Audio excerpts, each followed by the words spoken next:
me crazy just looking at it. Combing your hair with your hand gives me feelings I don't understand. Combing your hair with your hand gives me feelings I don't understand. You do this thing when you're biting your lip. It's driving me crazy just looking at it. You know me better than I know myself. I don't wanna live in a world without you.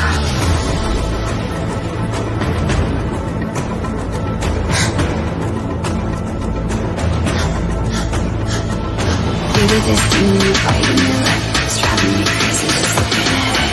You know me better than I know myself. I don't wanna live in a world without you. World without you. Driving me crazy just looking at it. World without you. Driving me crazy just looking at it. You do this thing when you're biting your lip. Without you, driving me crazy just looking at it.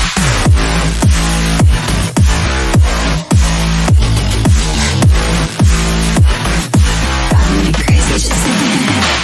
Combing your hair with your hand gives me feelings I don't understand. Combing your hair with your hand gives me feelings I don't understand. You do this thing when you're biting your lip. It's driving me crazy just looking at it. You know me better than I know myself. I don't wanna live in a world without you. You do this thing when I'm talking to you, like everything freezes and it's just you. You do this thing when I'm talking to you, like everything freezes and it's just you. You do this thing when you're biting your lip. It's driving me crazy just looking at it. You know me better than I know myself. I don't wanna live in a world without you. Give it to me like world without you. Just looking at it. World without you. Driving me crazy just looking at it. You do this thing when you're biting your lip. World without you. Driving me crazy just looking at it.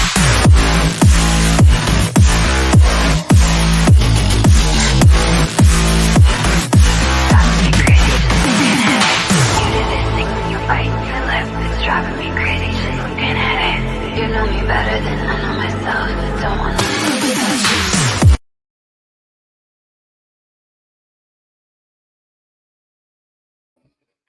Afternoon, people. Hope everyone's good. I hope everyone's feeling better than I am. Oh, whatever bug I caught last night, definitely not a good one. You know, one of those ones where you just cannot sleep and you wake up with a bloody headache right there.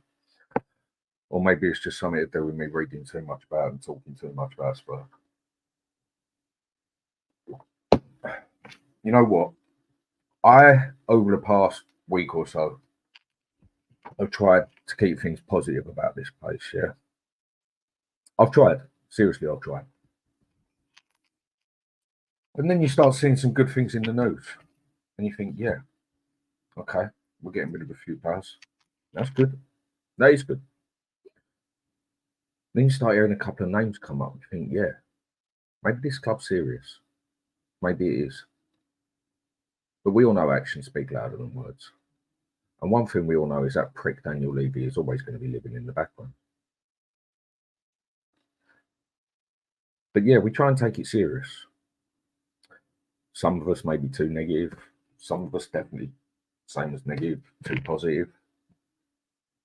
I mean, the people out there are so positive about Spurs all the time. I feel for you. I do. Every season, I just feel like you get a kick right in the bollocks. Every season. Because even being a negative supporter, it feels like you get a kick in the bollocks every season. But yeah, we start hearing about some good players, some good chances. Tony, 40 mil. It's there for the taking. Go and do it. Eze, 60 mil. Yeah, we all know 60 mil's a bit of money, but we are the 7th richest club on the fucking planet. And we're going to piss ball about with 60 quid. 60 mil. We sell our best players, 100 million, and we bring in someone like Johnson. That's just going back to the negative side of last season. I know some people love him, but he's hardly a Harry Kane replacement, is he? So we definitely need that striker up there. Why are we piss balling about? Why are we fucking about? Go out and do something. Then another player comes up. Wasn't one I'd heard much of. I won't say I had. I had black coffee today. I had no bloody milk. But I'd heard his name about. Ito. Or however you pronounce it. Spurs all of a sudden say they're interested in him. So say if they're interested in him, they obviously weren't. It hasn't just come up all of a sudden. They got to be watching the fella. But all of a sudden it goes universal. Spurs are interested. Within 2 days later, bang, Bayern Munich. Thank you. It's got Spurs and Levy written all over it. You start hearing positive stuff about striker. I mean, Solanke is one I just do not rate. Do not get him at this club. I think he's crap. But again, it's personal opinions. But again, we start hearing stuff about the little Feyenoord fella. Can't even remember his bloody name right now. Gimenez, whatever his bloody name is. And like I said, Ivan Toney. It looks like we take things serious. And then all of a sudden we come up with fucking Tammy Abraham.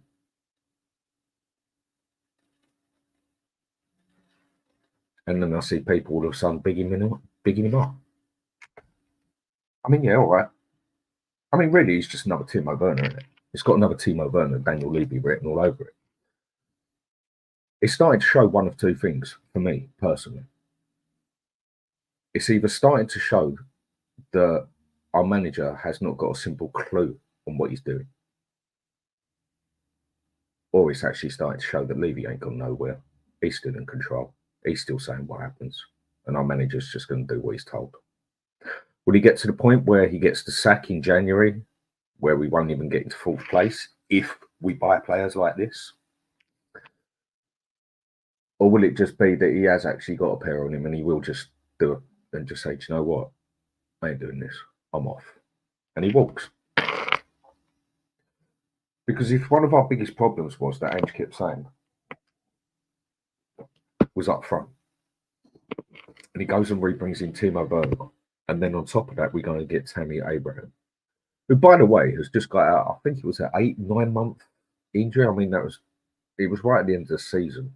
Proper nasty knee injury that poor man got. Like, proper nasty. Busted him. And then makes his comeback. 8 games, 1 goal. Hardly something we need up front at Spurs, is it? Now, I know there's going to be people sympathising with him, making excuses with him. Yeah, but it's his injury. He'll get better, whatever else. Why can't we just go and fucking get someone that we know can do it now? Don't worry. Like Johnson. Don't worry, he's only a boy. He'll get good in another 2 years. The man's ceiling is up there. He'll get good in a couple of years. Oh, don't worry about this one. He'll come back from his injury. He'll be good in a couple of years. Right. Now, here's why all that is bullshit. Romero. I think everyone knows the story. Real Madrid interested in him. Again, it's got Spursy written all over it. We got a World Cup winning player there. We got one of the best defenders on the planet there, really. Not quite world class yet for me, but definitely up there in the top lot. He's got to be sitting there thinking, I actually want to win something. I actually want to go somewhere with my career. Not just international career. Ange's taken over. I've got another brilliant defender next to me. I've got a good left winger there, left wing back, a good right wing back, and we concede 3 goals less than we do with Davis, Longley, and fucking Dyer up there, yeah? He's got to be thinking something's not right here, but let's take it on and let's see where we go. And then it starts showing that up front, it just, clinical was not the word I would have used. And then we bring in Timo Werner again. Sorry to keep repeating it. And then we start bringing on that we're serious about a 26 million deal about Tammy Abraham. because it's starting to go all over the news now. And I know you can only take the news so serious. And then Real Madrid in for Romero.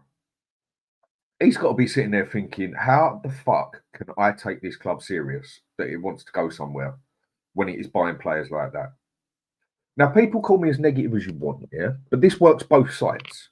This plays both ways, like a lot of things in life do, but people don't. People only like to see their own way. No, I try and see both sides of this, yeah? So for everybody out there who starts calling people negative, I ain't going to go through names and that. I'll say things to your fucking face. Everyone going out there, oh, here we go, the negative lot are out again, the toxic lot are out again. Fucking bollocks, yeah? You're quick enough to fucking stand there and get all hyped up and everything and get wet when we talk about Ivan Toney, Ezzy, and everything else. Yeah, but it's the same rules, isn't it? Oh, you're getting negative. The transfer window ain't started yet. It's probably bollocks. All right, I'll turn that round with Eze. Oh, why are you getting so positive over it? The transfer window ain't started yet. It's probably bollocks. Works both ways for me. And then when I'm reading all the positive stuff, and there has been positive stuff, and then I start seeing shit like this come up again. Other shit like saying we went for Garcia, what's her name? Girona, who had an excellent season in Spain. He goes to Leverkusen. Leverkusen were the dog's bollocks last year. We know that. But how can we ever take this club serious with someone like Daniel Levy standing there? How can it ever be done? We've had two of the greatest managers on this fucking planet who have won everywhere that they have been. But do they win at Spurs? Not a chance. Well, one of them had a good chance, and then again, Mr. Levy, always in our shadow. No matter whenever you look over your shoulder, he is always going to be there. He goes and sacks him before the final. I mean, the joke of it, why it is just such a joke. I mean, how many DVDs do we make over stuff as well? I mean, come on, the list goes on. Building hotels, great stadiums and whatever. But he goes and gets a manager like Conte. Conte says, I want Bastoni. I need a defender at this club. So he goes and gets fucking longer. This is just going on about how and why I can't take this club seriously. Not until I see things actually happen. Again, it's like I said, people saying the transfer window ain't started. Why are you getting so hyped up? Okay, transfer window ain't started, so why are you getting so hyped up that we might get Eze? He's got a 60 million release clause on him. Go and fucking do the job. Get it done. That Ito had a 30 million price tag on him. Release clause. We say we're interested. Bayern Munich say shit. Straight in. There's the player. So how are we meant to take this shit serious? Well, go on. I've got a guest who wants to come on to say his piece. How are you doing, mate? I'm doing all right. I felt like I needed to come on and give you a cuddle, Dan. Oh, tell me about it, mate. I am fucking pissed off. I was sitting there watching it long and I thought, oh, bless him. I feel for you, though. I feel exactly how you're feeling. Yes. Give me 2 minutes, Dave. I'm just going to say hello to a couple on the side because I haven't even said hello to people at the moment because I just come on here and started ranting. Daryl Denton, afternoon, mate. I hope you're good.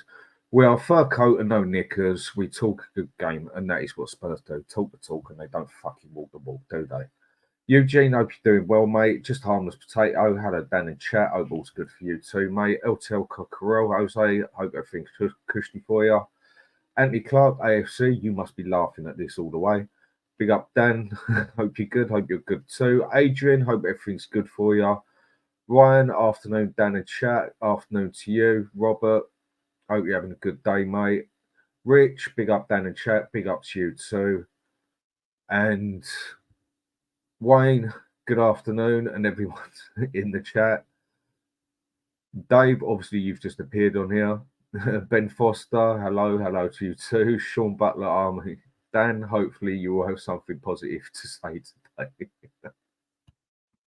I think that I'll take that as sarcastic. I would try, mate, but give me something positive to be positive about. we might get Eze, we might get Tony, but then again, we're now could be losing Romero and interested in Tammy Abraham. That sounds more negative to me than anything. And Brian, big up, Dan, big up to you too, mate. Paul, what's like money, Sean? Right, so, and then last one, Jason has, Dan, to be fair, 90% of non-UK fans won't be supporting Spurs if it wasn't for Levy to make it. I couldn't give a fuck, mate. I couldn't care less. I don't care. I just want to see my football club take football serious and win something. I don't care whether we're supported out in Asia. I don't care whether we're supported in America. I couldn't give a toss who supports us anywhere. I just want to actually see this club fucking do something for once instead of going for fucking pissball players like that Tammy fucking Abraham. Stel, how you doing as well, mate? Yeah, I'm all right. Not bad. Almost the weekend. So we're getting there. How you guys? Not looking good all of a sudden, is it? All of a sudden. It's been 25 years.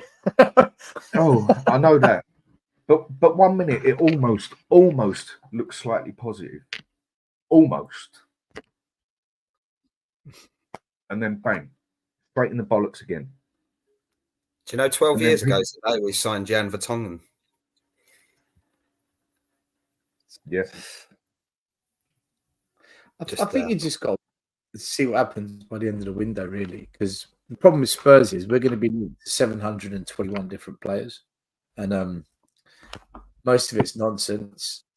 There'll be one like marquee signing. Then there'll be a couple of left field. Well, where did that come from? No one saw that coming kind of thing.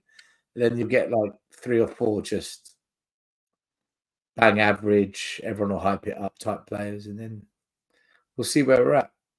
I think the only positive is at the moment is we're getting rid of players that we don't want at the club. Some deadwood, although it's because their contracts are right. But the fact they've paid off Ndombele to get rid of him, that's probably a good sign. Yeah, he left a lovely message for the fans on Instagram, and I don't think anyone took that too seriously. But the thing that made me laugh was I'm sitting there reading an article on Sky Sports about the 13 strikers that a lot of clubs are looking for. And I thought, okay, there's a couple in there. I wouldn't mind Spurs having a sniff around. And then Tammy Abraham comes out in the rumours, and he wasn't in that list of 13 players on there. But I mean, he's not the worst player in the world, but it just shows the ambition, doesn't it? If we do go for someone like that, and that's the lack of ambition. I think. Yeah, exactly. Yeah. David, let me ask you a question: is he any better than what we've got? To be fair, he is, because we haven't really got any out-and-out strikers other than Richarlison, and we can have a big debate about whether he's any good or not, right? So we don't actually have strikers at the club. He scored 11 goals last season, Richarlison. Yeah, and you know what? I'm one of the supporters of Richarlison if he's your third choice striker, but I want another one and another 2 up there before him.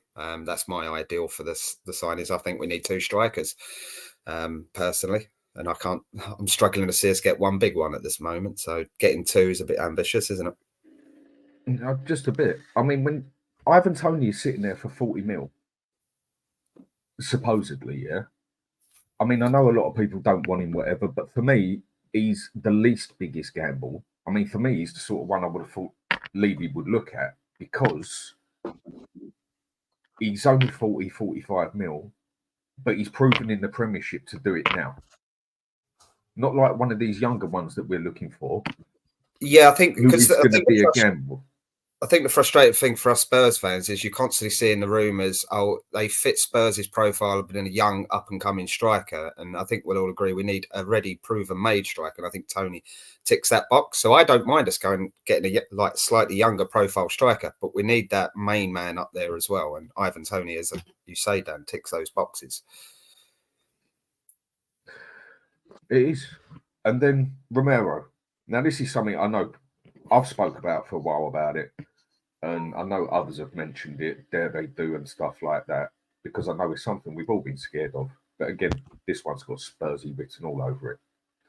Real Madrid for Romero. I personally don't see that as just talk. I honestly don't just see that as talk. I see that happening. Just let me read something quick. Sean Butler-Arney at Dan. None of you rated Vicario, VDV, or even Udogie before Levy got him. And Abraham has performed at a certain level. Well, Sean, maybe if you watch some of my stuff, mate, I was one of the only ones on there who did big up Vicario and Udogie because I do watch Serie A. About the only other two that joined me on it was Tommy and it might well have been Beatrix, if I remember right. Everyone else hadn't really heard of Vicario. Go watch a couple of my shows. I was actually one who bigged him up. I love Mickey Van der Ven, but that's only because I had him on Football Manager and he was amazing on that. But I've never seen him play in real life. Do you know what's wrong with comments like that? They cherry pick the things you get wrong and ignore all the things you got right. And yet they try to make it sound as if we're not being pro Tottenham, but yet 25 years, one trophy. Every fan has got every right to be highly dissatisfied. So why should I trust any transfer when eventually it ends in fail? Yeah, Mickey Van der Ven's been a brilliant signing. Vicario, of course, yes. Good, excellent, but good. He's suspect from Udogie. I think we need to calm down with Udogie because he's got a lot to prove still. He's improving on what we've got, but defensively he's come unstuck a number of times. But I think he'll be a player that develops into a very good signing over time. So even with those players, what happened last year? Out the FA Cup round 1, crashed out the Carabao Cup early doors, bottled top 4. So even with these signings, we've failed. So I don't think we can keep doing this where we say, oh, but you said he's shit. Oh, but he's no good. Oh, but what did we win? But are we still Spurs? But are we still a banter club? Yes, and yes. And that's until that fixes, until that stops, we're going to constantly be doing this back and forth between fans and his army and her army and this channel and that channel. And that's what needs to change. And I think, look, like I said, let's wait and see to the end of the window who we actually sign. But I predict it's going to be a very similar window where we get one marquee signing who might not even be marquee. I don't think Eze is marquee. I think he's a good player. Is he marquee? No, he's not Jurgen Klinsmann. He's not Rafael van der Vaart. So I think we'll get one so-called marquee signing, another one or two from left field. We think, oh, that was interesting. Okay. Maybe another Van der Ven, another Vicario, right? And then we'll get a bunch of players. But we'll fuck my life. Just trying 3 team learners. I totally get it, but it's like people saying here, like, and this is no dig at no one. The fella here is having a solid point. Like, Dan, you cannot let every rumor wind you up. He's right. That's why he's got to wait till the window. Yeah. No, it's true. But my point to that one is everyone getting so wet and getting hard over Eze looks like it's going to happen, looks like it could happen and can't stop bigging it up. But you're not allowed to get the ump if, and you're allowed to be all positive about it, but you're not allowed to get the ump when someone like Timo Werner comes in or someone like Tammy Abraham comes up. When we all know, whether people want to admit this or not, this Tammy Abraham deal has got a Levy Spursy written all over it. Or am English I just that's the excuse, isn't it? Yeah. Dan, you know something? Whether we get him or not, I didn't want Timo. I would go back to this Romero thing. By the way, big up Eugene. Good to see you, my man. I think. I think it's better now. I mean, Dave, hang on a sec. Dave said he's got to go in a sec. So, what do you think of this? If we get Tammy Abraham, can you really take it serious with getting in a striker like that, saying that he's going to be our main man? Because we ain't going to get 2 strikers up there. Yeah, no, I've just got to shoot off at 1, so I've got 20 minutes or so. Oh, right. Yeah, 5. So go on. No, I've got 20 minutes or so. As I said, like, I don't mind Tammy Abraham coming in if he's our third choice, but we've already got that in Richarlison in my mind. I still think we need 2 better than Richarlison. And as I say, I want one proven Premier League ready striker, and I think Tony ticks those boxes. And I think, Stel, you mentioned a few shows back that we've done, Jonathan David as well. I think it was you. Sorry if I'm putting words in your mouth there, but Jonathan David's another one that I like the look of. He's also got that Xerxes I think he's Bologna. He's someone that plays Jonathan across the Davids, is he the Canada man? The one from Canada? Yeah, and I think he can also play across the front 3 as well. And we've got to think that if we're buying players for Ange's profile, I think he likes players that can be flexible across that front 3. But me personally, yeah, I think we need that one proper signing, and then I don't mind us buying someone that's got a bit of finishing to do, should we say, in terms of, excuse the pun, but sort of polishing, I guess is the word I'm looking for. You know, he's not quite the finished article, or he needs to prove to step up the level, because we're looking at that Santiago Gimenez. He's played in Holland, and obviously we had the Vincent Janssen thing, right? It's a bit of a hard league to come over and step up for. So I want us to buy. This is what I want. It's not what I expect to happen, but I want us to buy an Ivan Toney type. And I know Brian as well, that Gyökeres, who's gone to Sporting Lisbon from Coventry. He's obviously got the experience of playing in English football. I know obviously a level down. But I just want us to buy that top level. And then I don't mind if we go and buy, whether that's a youngster coming up or a Tammy Abraham as someone that's just, you know, can play the Carling Cup games, if you like. But again, then I don't really want to buy backup players. It's got to be competition, isn't it? So what you want, what you get is different with Tottenham. But I agree with you on a shout. When you're willing to accept crap like this, you basically deserve what you get as a football club. Obviously, it's if it goes through and all that, but for me, it's just got Levy written all over it. Go on, Eugene. How you doing, mate? Hi, guys. Got my sound back together. Big up, David. First time I'll show you. How you doing, Stel? Dan, like what Stel said earlier, what's changed? Nothing's changed in the past 24 years. And I told Stel, right, I'm zen about all this shit that's been going on. The only thing is that I can say is congratulations, we've got our Tottenham back. Yay. Right. So we go through this every summer transfer window, January transfer window, right? We're linked to 3,000 players. Stel, whenever you do the show on Tottenham Way, right, you got that list, right? How many new names have you added onto it now? Yeah, I know. You know? We're Yeah, you got that list, strong. right? So the list keeps growing. So come on, we've been here before. But the only thing that I've seen is that the past 2 transfer windows or 3 transfer windows, we've been doing our business early, right? And this season we have done our business early, right, guys? We've signed Timo Werner back on loan. Yeehaw! Okay, I'll go to quickly what Sean says here again, because I think he makes a fair point on this one. Dan at Still, with all due respect, you want Levy to be like Chelsea. Never said that. No. They spend madly and look at where it's led them to. We finished above them, and we'll finish ahead of them again this season too. If I remember rightly, we was nearly 14 points in front of them, and we only cleared them by 2 points at the end of the season. If there would have been another 2 games, they would have overtook us. But there wasn't. You can say that, whatever, and we finished above Chelsea. But I don't think there was much to be proud of, considering how shit they were at the start of the season. And look how we ended up. And with that aspect, no, I don't want him coming out and spending like 1 billion on this and that. But I want our manager, our owner, to have a bit of fucking ambition, wants to win something, willing to take that risk on getting that star player in when we've got the money to do it. No, I don't want him going out there spending 1 billion in one go and totally fucking up the whole club. But you can't say he hasn't got the money to spend it. He's had the managers to do the job with, and he has brought 1 trophy in 24 years. If you can accept that, mate, do you know what? Fair play to you. Have a happy life and everything, but enjoy what you get at Spurs. Nothing. I just can't accept that shit anymore. Dan, can I respond to that second? Sure you can. I mean, it's a good point, mate. Yeah. No, it's not. It's not a good point. You can say that. I'm not going to say that. First of all, Chelsea is the most successful club in English football in the last 22 years. Do I want to be like them? Fuck yeah. Absolutely, I want that success. Do you? I doubt you do, because you think profits is glory, not trophies. Secondly, Chelsea got to a cup final and a semi-final. We didn't even get close to winning a trophy. Not even close. Just because Chelsea have badly spent in the last 2 years, don't ignore the way they spent the previous 20 years, which was outstanding. And the value they generated from selling off players as well. Excellent again. The last 4 years of Roman Abramovich, they were self-sustainable. They were a self-sufficient football club. So, and they won trophies. We've been self-sustainable for 24 years and won what?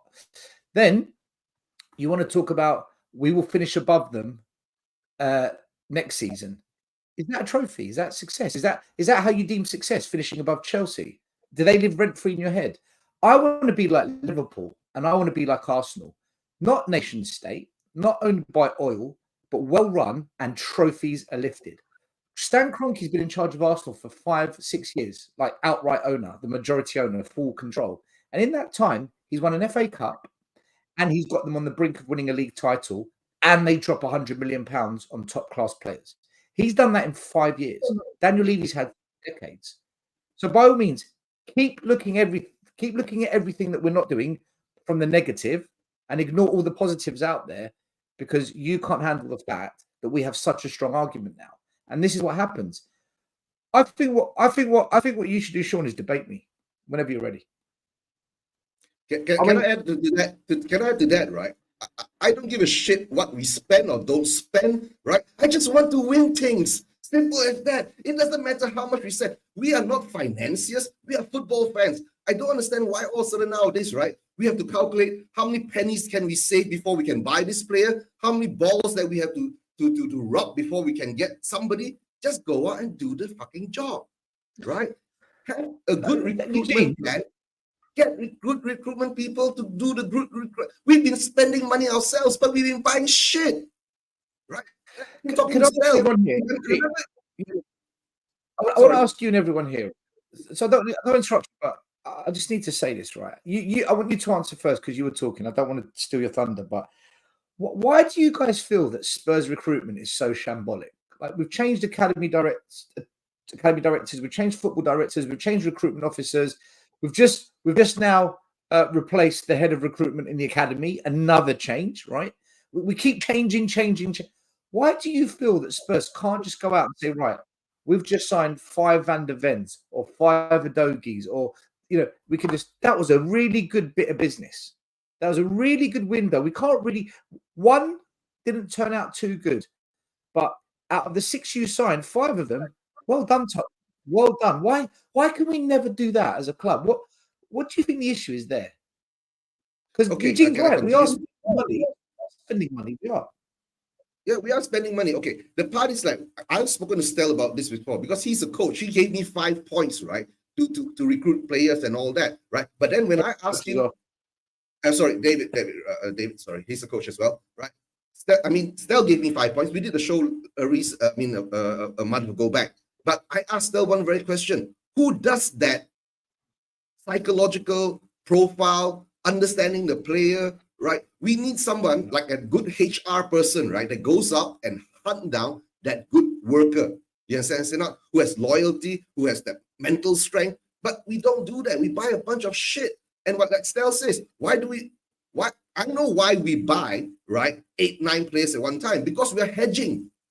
Daniel Levy hedges. He takes the players as stock, Bitcoin, Ethereum, Ripple. He takes them as that. You can say that as an investment. That's the problem. He doesn't buy players as for football use. He buys players as an investment tool. Hopefully, in the future, we make some money out of them. But then it falls, and then it backfires on him when the players comes in as shit. And Ndombele, for example, you can't get rid of him. Like I said, we need someone in the recruitment team which have that proper scouting ability, right? Not just the stats, the hoo-ha and the show. Find somebody who can actually spot this part here, who has the mental strength, who has the brains, who has the intelligence. That's the thing. Richarlison wasn't the investment for the future. Maddison wasn't an investment for the future with high resale money. I think we bought them because we genuinely thought they were going to change the game for us. But they were shit. Some you're right, like an Adogi, Vicario, buy them young, potentially upsell. Sell them at a high price. But the players we signed that we spent a fair bit of money on them, and they just. To tell the truth, right? Look, my thoughts on Richarlison is, right, it's a Ponzi scheme kind of thing. You get it? Not that time. Everton needed the money. Spurs was very close. Levy was very close to who? Ken Bates, was it? They were having dinner or something. They were negotiating something over it. And all of a sudden we signed Richarlison. Yay. Look, yeah. I don't even like doing shows talking about Levy because I'm sick of his fucking name. But the problem is with this one, we hear all the good stuff and we're meant to all jump up and say, yeah, the club looks like it's going in the right direction. But then the other stuff shows up, which you could definitely say Tammy Abraham is quite a negative signing, in my opinion. You're meant to keep your fucking mouth shut. I'm sorry, I can't do that. I can't just agree just for the sake of agreeing and keeping people happy. But then I do understand people have their own opinion. I mean, Dave, with this one with Romero, again, for me, it's got Spurs written all over it. Yeah, I mean, how many times has this happened now? I mean, what? Carrick, Modric, Walker, Bale, Kane in the end. Yeah, stepping stone club. Just to come back to Eugin on the Ndombele one, I think it was Martin Lipton, who's like a European football journalist. I think it was him. Could be wrong. But I was listening to Talkball just before we signed Ndombele, and he was talking about how brilliant a technical player he was. But some of the big clubs have been put off by his attitude problems. We went out and made him our club's highest player, highest transfer fee in history, right? And we had those rumours that he was a bad egg in terms of personality. So it's a bit of a weird one for Spurs, isn't it? Because when we do spend big, we tend to get it wrong. And it's like one of those, well, why don't Levy spend money? Well, when we do, we usually get it wrong. So that's why we go down the kind of Brighton approach, data analysis, get these youngsters and try and turn them into the Gareth Bales, the Dele Allis of the world. So it's one of those, we kind of fall in between the two, don't we? Because you look at Man City, Pep Guardiola, he's in charge of what comes through at that club, right? And most successful clubs have that manager that's leading that transfer policy. And in these sort of in-between clubs, the Brightons of the world, Brentford's, they do a good job of it as well. They kind of do that data analysis where we try and get those cheaper deals, sell them at a profit. And we kind of sit between the two and don't do either properly. And I think we feel that sometimes we just need to commit to one and then give it a good couple of years. I think our transfer recruits have got a little bit better in the last couple of years, but we've still got too many mistakes in there as well. But going back to your question about the Romero one, I don't see him going this summer. I'm fairly confident we'll keep him this summer. I wouldn't be surprised if he goes at the end of that. What would it be? His third at the end of next season, his third or fourth season? But I think I can see him going then, same as Mickey van der Ven, if we don't start winning stuff, right? And we've always been that contract way. Goes to 27, I think. 2027, I think his contract goes to Romero, I think. And I don't think any of us are arrogant enough to sit there and think that we can keep hold of any player when the big Real Madrids, Barcelonas come knocking. It's when they start leaving because we're not winning stuff and we're not looking like we're going to win stuff. And that, you look at Kyle Walker when he went, you could argue that he's gone to a better club. And one thing's right. It's an easy argument to win. Of course he did. He went to Man City and won loads of trophies in that. I think everyone except Kane has, isn't they? Yeah, well, no, Gareth Bale obviously went and 5 Champions Leagues later. You know what I mean? You can sit there and go, okay, I can see why you. If I give you a quick stat, Luka Modric, since he left Spurs, won 29 trophies, which is 5 Tottenham's entire history. Do you know what? Fair play to the man. And you know what? I had a little chuckle as you just mentioned his name. Because I tell you what, if I was the manager right now, I'd sit there and go and get Luka Modric in for next season on a free. Not to play 90 minutes every game of the season. But you know that sort of thing we have when we can't break down the final third. We've got 20, 30 minutes to go. Bring on Modric, just to sit there and pick that little passing that we need. But also that mentality style of that 29 trophies that you just mentioned in that dressing room, right? Sitting there, getting players training properly, getting them with the right mentality. But yeah, so the Romero one, I'm not too... Fire because all his stories and all the things is to leave. Exactly. Yeah, no, I see that as well. But just as a sort of left wing one there, the Modric on a free transfer. I know he goes against our policy of buying young for the future, but I would have him. I mean, he's about 38 now, and I wouldn't say no to him. I think he's one of the most underrated players ever on this planet. Amazing. I mean, class, mate. He's a class football player. That's what you call class. That is what. That's what it is. That is world class. Yeah, that is a real modern day. It's also proof, and this is why Levy keeps doing it. He's also proof that buying those sort of unearthed gems for cheaper money and selling them on is why Levy still does that. The Dele Allis of the world, that's what Gareth Bales of the world, that's why he goes out and does this, because he's seen it work in the past and he's seen spending 65 million on Ndombele doesn't always guarantee it. You could even argue that Richarlison at 60 mil, it's not really been that successful, is it? So he's sitting there going, yeah, that's not really working. I'd rather go and spend 5 to 10 mil and hope that it comes off, because then if it doesn't come off, a bit like what Eugin says, it's like spreading your bets, and that's ultimately what he does for a living, right? That's how he made his money, was investing, and that's what he's trying to do there. And you can't argue that he hasn't been successful at times, what we're arguing is that it's not been successful enough because obviously we haven't got the silverware to back it up. And he's been burnt with the big signing. So I can see why he's doing it, but I don't agree with it. I'm with you. I want to go out and spend 40, 50 mil on the Tony when we can't sell him on for that in the future, because I know for the next couple of years we've got a Premier League proven striker in the squad, which is what we need. The thing is, though, the way we spend big money is idiotic. Daniel Levy's an idiot because he's culpable for all of this, and I'll explain why. You spend 65 million on Ndombele for Pochettino. Pochettino played front-footed attacking football, right? Ndombele in the midfield, Poch system. Pochettino 2 months later. You fucking moron. You absolute idiot. You spend 65 million for a manager who you then sack. And to make it even worse, all right, let's bring in another attacking manager to suit these players we've signed. Who did we bring in? Mourinho. Ultra defensive, ultra pragmatic, low block. Oh, well, this is never, isn't it, Levy? You sign players for one manager, and only do you sack that manager after spending all that money, you then bring in a manager with a completely different ethos of playing football with the players you've just signed for the previous manager. Pow! It's all on Levy. As for Richarlison, there's not one fan out there with a football brain that said, yeah, we want Richarlison as our striker.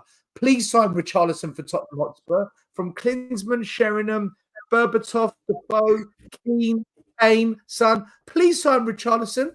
That fits what we're used to. That was idiotic from the club. And then Lo Celso. We only signed him because we didn't want to pay the extra 10 million to get Bruno Fernandes. He wasn't the first choice. And again, who's he signed for?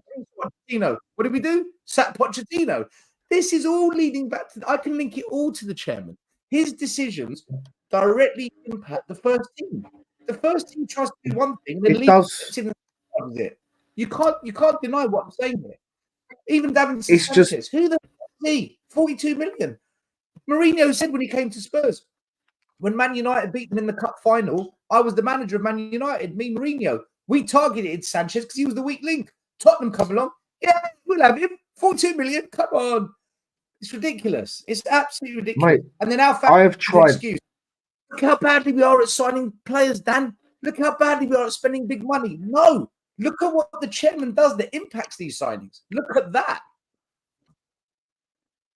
Sorry, I had to go there.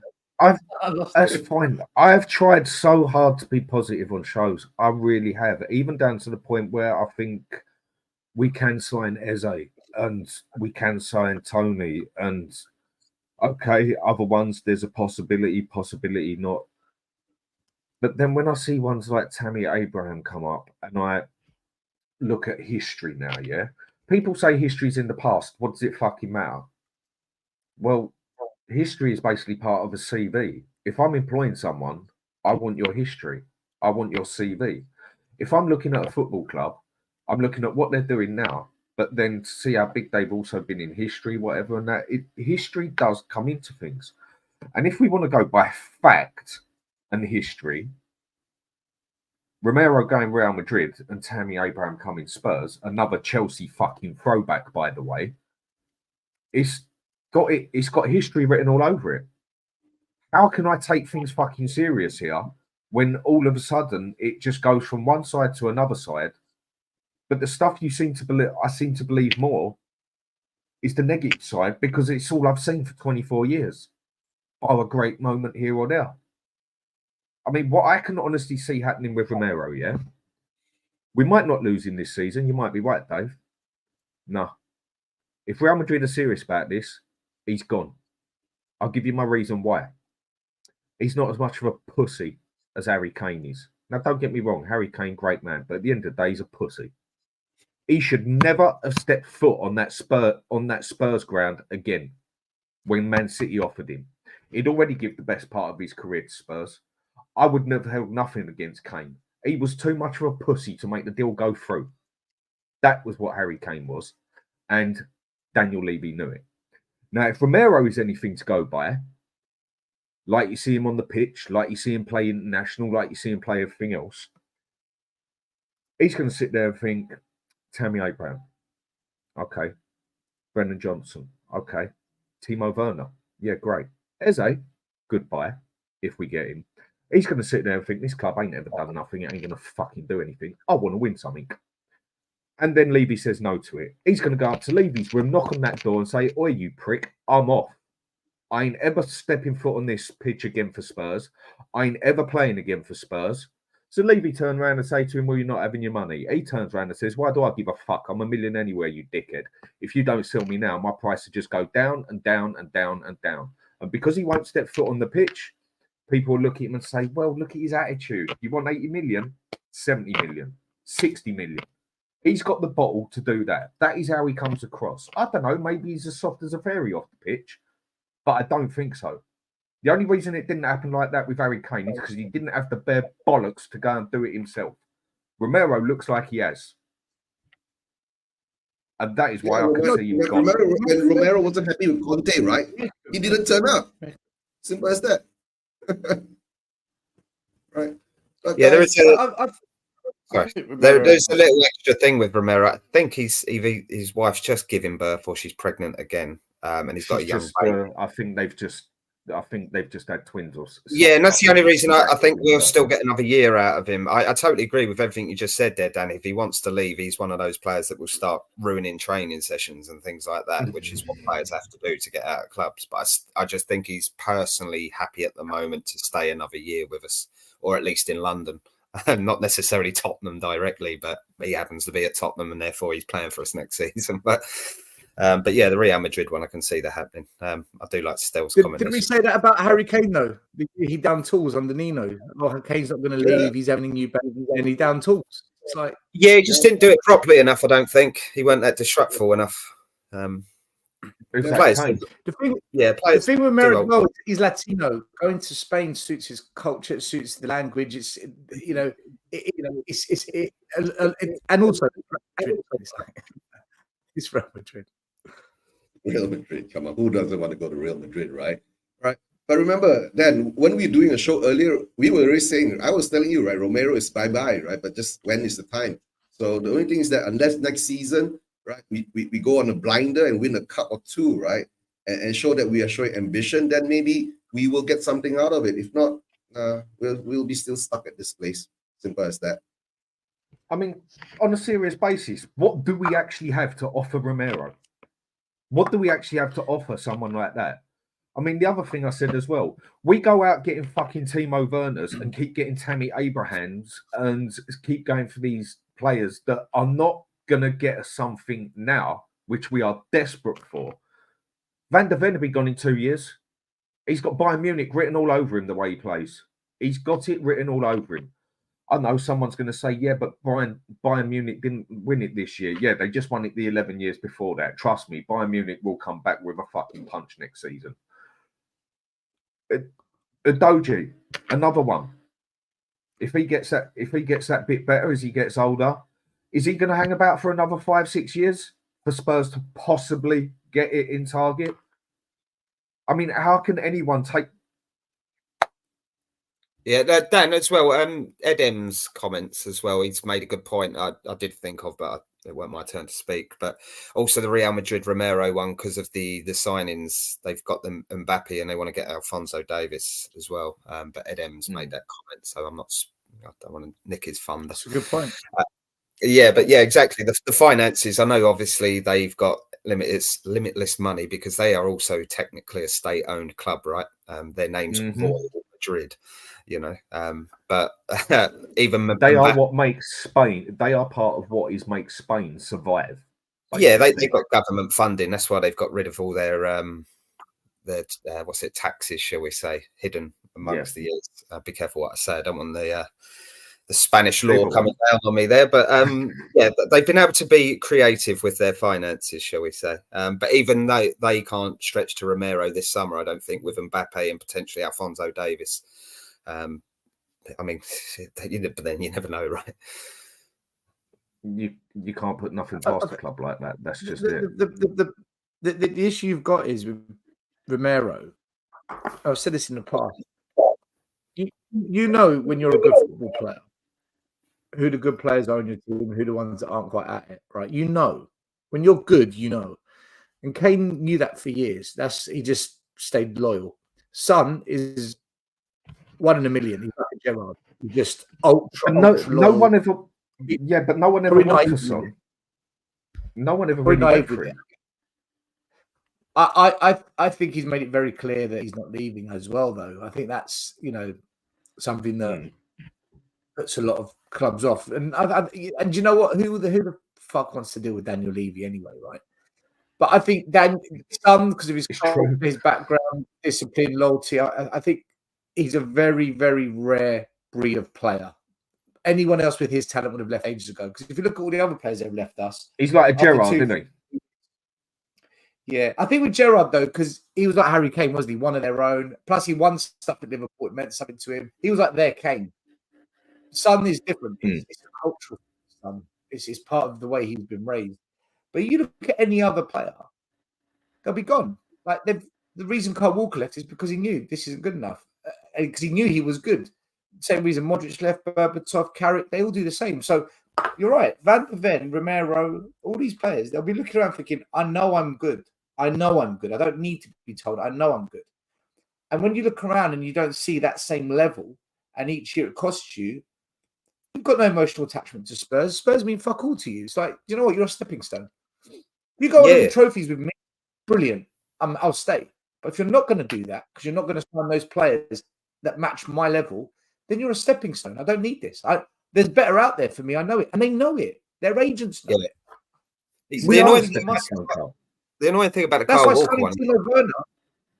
Sorry, say again, Kyle Walker. I was just going to add to the Kyle Walker one. The annoying one about that is when you look at when he went, the two teams, not necessarily the clubs, but the two teams weren't a million miles away like they are now. Like Man City are miles ahead of us, right? Yeah. Both as a football team. But when actually Kyle Walker went there, our first 11 at that point, it was one of the best first 11s never to win anything. When you look at that 11 that we had in that team, but why did he go? Because he knows where the club's going. He knew Man City were on the way up; they were only going to get better. Whereas he knew Tottenham were never going to was on the way down level. Exactly. Levi's happy to be in that sort of top 4, top 5 area, right? But he's not willing to commit to going to be number 1, which is where we as fans want to go, right? Yeah, it's true. Yeah, at that time that he went, it is true, mate. It is true. They weren't light years ahead of us at the time. They were just starting to get big sort of thing. And a lot of people could see where City were going. And again, it's just the same old thing of repeat, same fucking circle and repeat. And then people wonder why people go off on one when they read something. Oh, don't worry about it. It hasn't happened yet. Why are you getting so pissed off about something that will probably never happen? Why? Because I've seen it happen how many times?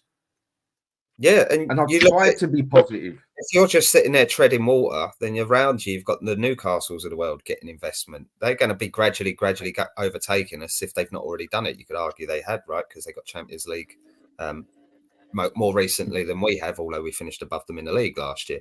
But you got Aston Villa. Down to injuries. Yeah, Aston Villa are a massive club. I'm quite a traditionalist, and Aston Villa are a massive club. They're European Cup winners, right? Historically, they've won leagues and things like that in this country. They've been a big club in this country, and I still think they are a big club. I know you've had this debate on here before, Dan, about whether Spurs are bigger or not. At this moment in time, I believe Spurs are a bigger all-round club. Probably market. If you go by history, we haven't got a leg to stand on. No, exactly. But now, even Nottingham Forest outdo us. Yeah, but now look at them. They're in the Champions League. Trophy-wise, I think Everton, Villa are pretty equal. Yeah. But more recently won the leagues, right? So Everton and Villa are both 80s, were they? Yeah, and also Villa winning Champions Cup as well, which we... Yeah. But my point is, if your aim is to sort of tread water in that top 4 area, that's where you want to be, then you're always going to get overtaken by these clubs that do then show the ambition. Like even Everton, I know they got their financial issues at the moment, but they're looking at being purchased at the moment by a new Saudi investment. So if that happens, then they're automatically a more attractive prospect than Tottenham, who are just happy to sit there and be in that top area, getting the profits, right? And a player will recognise that. They'll be more likely to get into a project that behind a club that want to invest over the next couple of years, and they will say come to Spurs, where they kind of go, well, what Spurs won in the last 24 years? I was about to say last few years. In the last 2 decades. Yeah, exactly. 3 decades. 3 decades, I think we've been through. What we can offer is a decent salary, a nice place to play football, nice place to go to work every day, and London. You know, and I'm running out of things that we can sell ourselves on because it certainly isn't trophies or like aiming for trophies. We got a Do you know- skywalk. We have the go-kart. That's attractive too. Yeah, I think Pink's playing there this weekend, isn't she? Is it Pink? We got Travis Scott coming, right? Yeah, Travis Scott as well. Or Yeah, which is all yeah. great. Like, you know, we all laugh about it. I mean, it's great to get the finances like that. Well done, Of course Danny. it Money is good. Yeah, I'm not going to look down on the money, right? But the thing is that how are we going to spend it, right? We're going to spend it wisely, right? But to tell the truth, right? Getting angry, getting agitated, and getting poked at, being called negative, right? But to tell the truth, just being realistic is my main point, right? So for me at this moment now, this transfer window, while all these things that has been going on is great for content creators like us, right? We can go on and rant about it, do shows about it, right? Emergency podcasts, up and down, right? But in the end of the day, if all the players that Ange gets in and everything goes smoothly and we win something next season, then everything's hunky-dory again. But there's the big but there, right? Yeah. I mean, it's That's like the people seem to think that I do shows with other people and that because I want Spurs to do bad, so I can do a show and say, "I told you so." No, we don't. No, It's not. I want Timo Werner to score 20 fucking goals. I want this and that to happen. I want people to be able to tell me I was wrong. But I will say this straight as if any fucking idiot out there wants to think that Timo Werner, and I don't usually say this sort of shit very often, yeah, because as far as I'm concerned, anyone who thinks Timo Werner, who's going to come over here and bang in 20 goals, I mean, next time, as all I will say is just say no. Drugs are bad, okay? You know, for It's not Timo Werner, going to fucking happen, yeah? Things, it ain't gonna happen. no, for Timo Werner to bang in 20 goals, right? We need Stel to make a bet. I'm never making a bet again in football on YouTube. I did it once. I got burnt. I learnt my lesson. What's that saying? What's his name? Still owes me £100 for that goes to Great Ormond He asked Strait. me for your number. I gave it to him. He said he's going to pay you. Yeah, he still didn't get in contact. Don't worry, I'll find it. The thing, like, look, I'll only speak on my behalf in terms of how I feel about it all. The more and more the years go by, the more and more I just don't like this football club. Like, I hate the owners. I despise the board. I'm beginning to not like a lot of our fans because I'm sick to death of their mindset towards the club being so different. Mine are the difference. I can debate the difference, but I hate it. You could be a Tory and accept that there's socialists out there called Labour, but doesn't mean you have to like it, right? Or you could be Labour and understand that there's capitalists out there, doesn't mean you have to like it. And I just, the more and more the years go by, the more and more I just find the way we just accept this, it's the acceptance that I can't, because in all my years playing football, that's what I said to you, innit? We are such an accepting fucking club. I've never accepted failure. I've never accepted. I've lost many a time, but I've won a lot because I won't accept that loss. It's just I can't live like that, and I just feel that this club, our families, and there's always an excuse, Dan. Like, there's no guarantees to win trophies. You're right. So stop calling us a big club then, because big clubs win trophies. You can't have your whole cake and to eat it. If your excuse is going to be there's no guarantee at winning trophies, if that is going to be the line you go to every time, then you must also accept we're not a big club then. Because big clubs, whether you like it or not, they win trophies. Arsenal have been crap for 10, 12 years. They win and won trophies, FA Cups. Look at what Man U just done. With probably the worst squad they have ever had since I've liked Best football, example. and they have just done a fucking FA Cup and League Cup, and they have got a shit manager, and they've got probably, like I said, the worst Man U team I've ever probably seen, and they still go and win a cup. Hey guys, don't forget they've got a waterfall in their stadium. Right? We haven't had that yet. So I think Levy needs to put a waterfall in our stadium. Then the trophies will come. It changes the feng shui, you understand what I'm saying? Listen, if he could charge money for it, he would. Yeah. You know it, don't you? The Hotspur Hall. I mean, yeah. It just reminds me of that Only Fools episode when in the church, innit, the Ange or whatever starts crying and Del Boy charges. Oh yeah. I thought you were going to bring up Peckham Spring. I love Peckham Spring. Yeah, that as well. Yeah, Peckham Spring. Oh, I don't. Levy is just that bad. He would dig through his own mother's grave to nick the wedding ring just to make another couple of quid. He's just that much of a sociopathic, narcissistic businessman.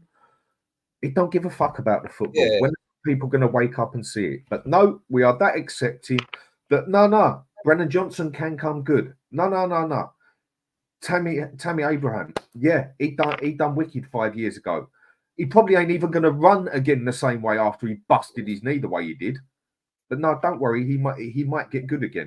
He might. Yeah, people are giving a bit of the comment about like, don't big up Villa. Or Villa have got top four once in God knows how many years. But it's the ambition and it's the joint up thinking between the Aston Villa board and where they want to go, and the manager they've hired and where he wants to go, and therefore the players. I would have loved him at Spurs. I thought he was so underrated. Great manager. It's all joined up. I, as an outsider, can see where Aston Villa wants at Spurs as well. He'll flop at Spurs. I can see where they want to go, and they are on a journey to try and get somewhere. Whereas Spurs at the moment, we're still sitting there questioning whether our signings or our rumoured signings are Ange signings or Levy signings. There's still that ambiguity about it all. And it's all comes down to what Stel bangs on about is the fact that we don't want to win trophies, right? That's not our main aim as a club anymore. And us fans need to sit there and realise that. And I think I have over the course of the season still, because obviously we had the debate earlier in the season where I was trying to defend Daniel somewhat. But, you know, the penny's got to drop at some point. The fact is, if we're going for Tammy Abraham, it could be complete and utter journalistic nonsense. It could be. But the fact that we're debating it is because we know it could be true. And it could be because true. It's got Spurs written all over it, innit? It has got Spursy in history. We believe it. We believe the story. Guys, to tell the truth, right? Don't look down at Villa, to tell the truth, right? They've built a very good squad now, right? And they're on the way up. And they've got a class manager that's won things before. Don't underrate Unai Emery. You'll be surprised next season at what he can do, right? So, but what can we say? In the end of the day, we are stuck in this cycle again, right? We're going through this transfer window again, and a lot of Spurs are saying, "Why are we all panicking?" You know, is the transfer window hasn't opened yet. We can't sign. We've already signed Werner, for fuck's sake. We've already done it. Yeah, but the thing is that we are sitting down here, right, watching other clubs like Chelsea's like confirming Olise. And then, you got West Ham is getting some young guy from Brazil or Argentina. It's just been confirmed. Yeah, and we are just sitting here talking about Tammy Abraham. And then the worst part is that we are all jittering because, what if Real Madrid comes in for Romero, right? I already said Dragusin is there to cover him. Do you know, guys? I'm calm at the moment because I'm just waiting to see what happens by the end of the window. But my fear is I don't see this massive big summer that we desperately need because we got fifth last year. It was an awful end to the season. We clearly can't cope when we have to rotate or we have injuries. We just can't cope. And next season we're playing 2 games a week. So it's going to get harder. So even if we improve the squad, we're still going to be where we are because we've got the additional challenge. More games, so we need to improve just to see where we are, right? That's kind of how I look at it. Yeah, you're on the way to being like me, right? Being just zen about it, not just get angry about it. The only thing I'll get angry is the fans accepting this mediocre bullshit that we are stuck in, and the owners lying to us that we're a big club, right? We're part of the big 6, apart from the finance and just 1 trophy in the past 16 years. We're a big business. We're a big business. Yes. Top three business. Top 3. Oh yeah, businessman, one of the best in the world. Right, just to make a point here, Liam. I like Romero, but fuck me, he's one of the most overrated players in the world.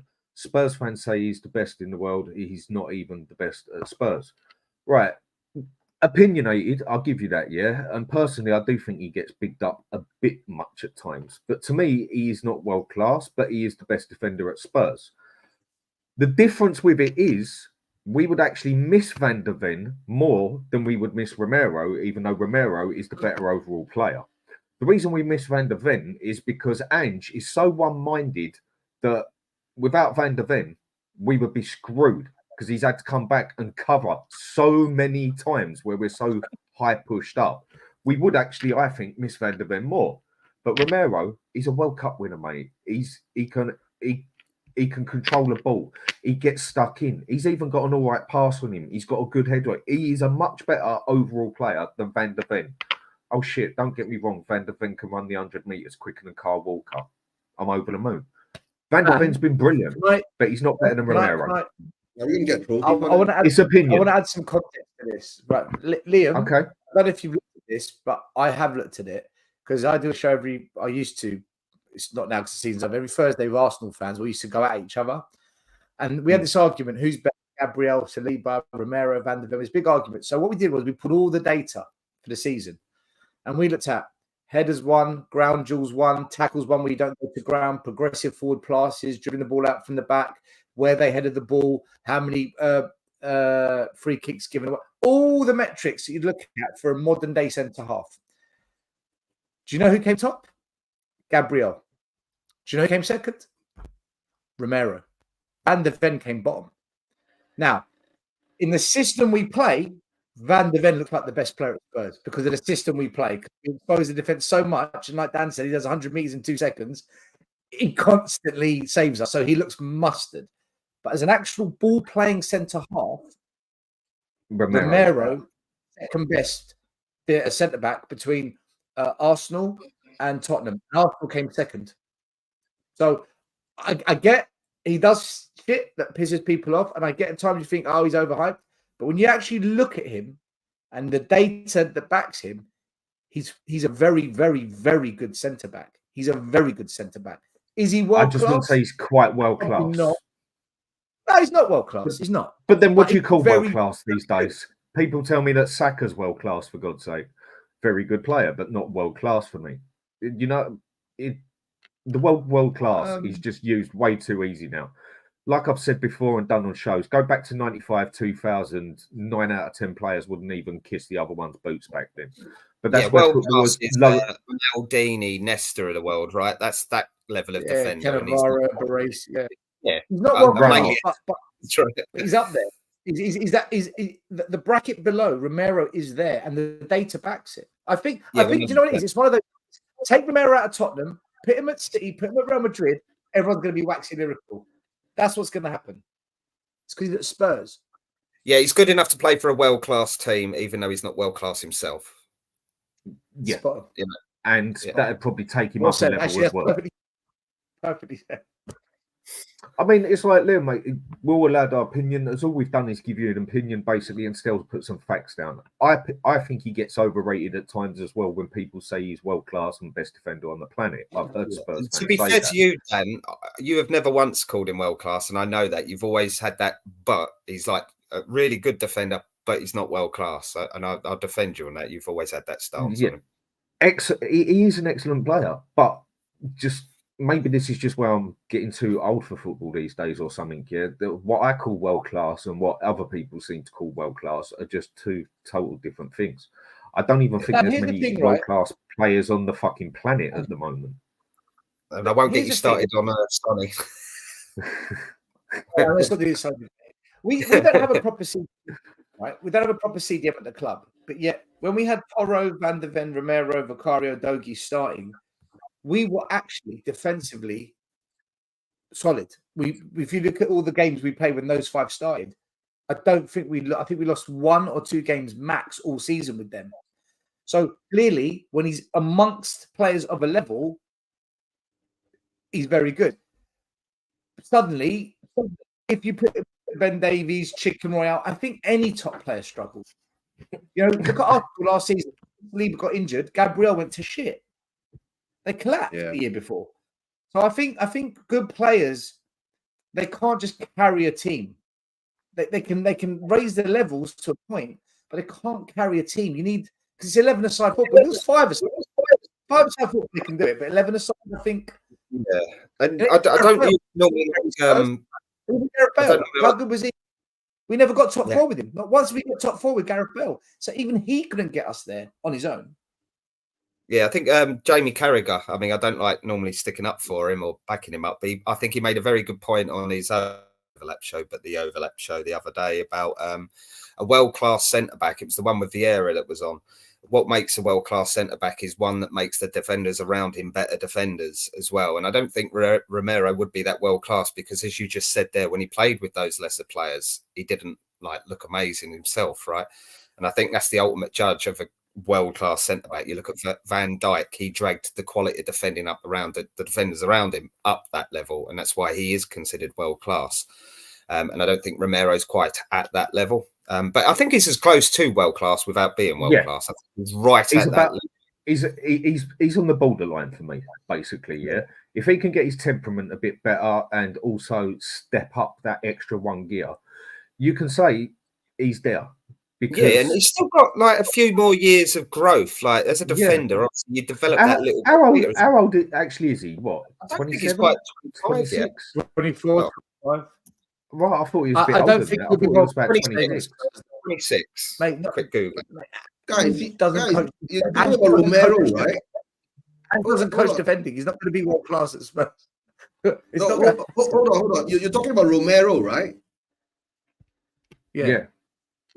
Romero has won the World Cup with Argentina. So when he's with Argentina, he's world class. When he comes to Spurs, he's not world class.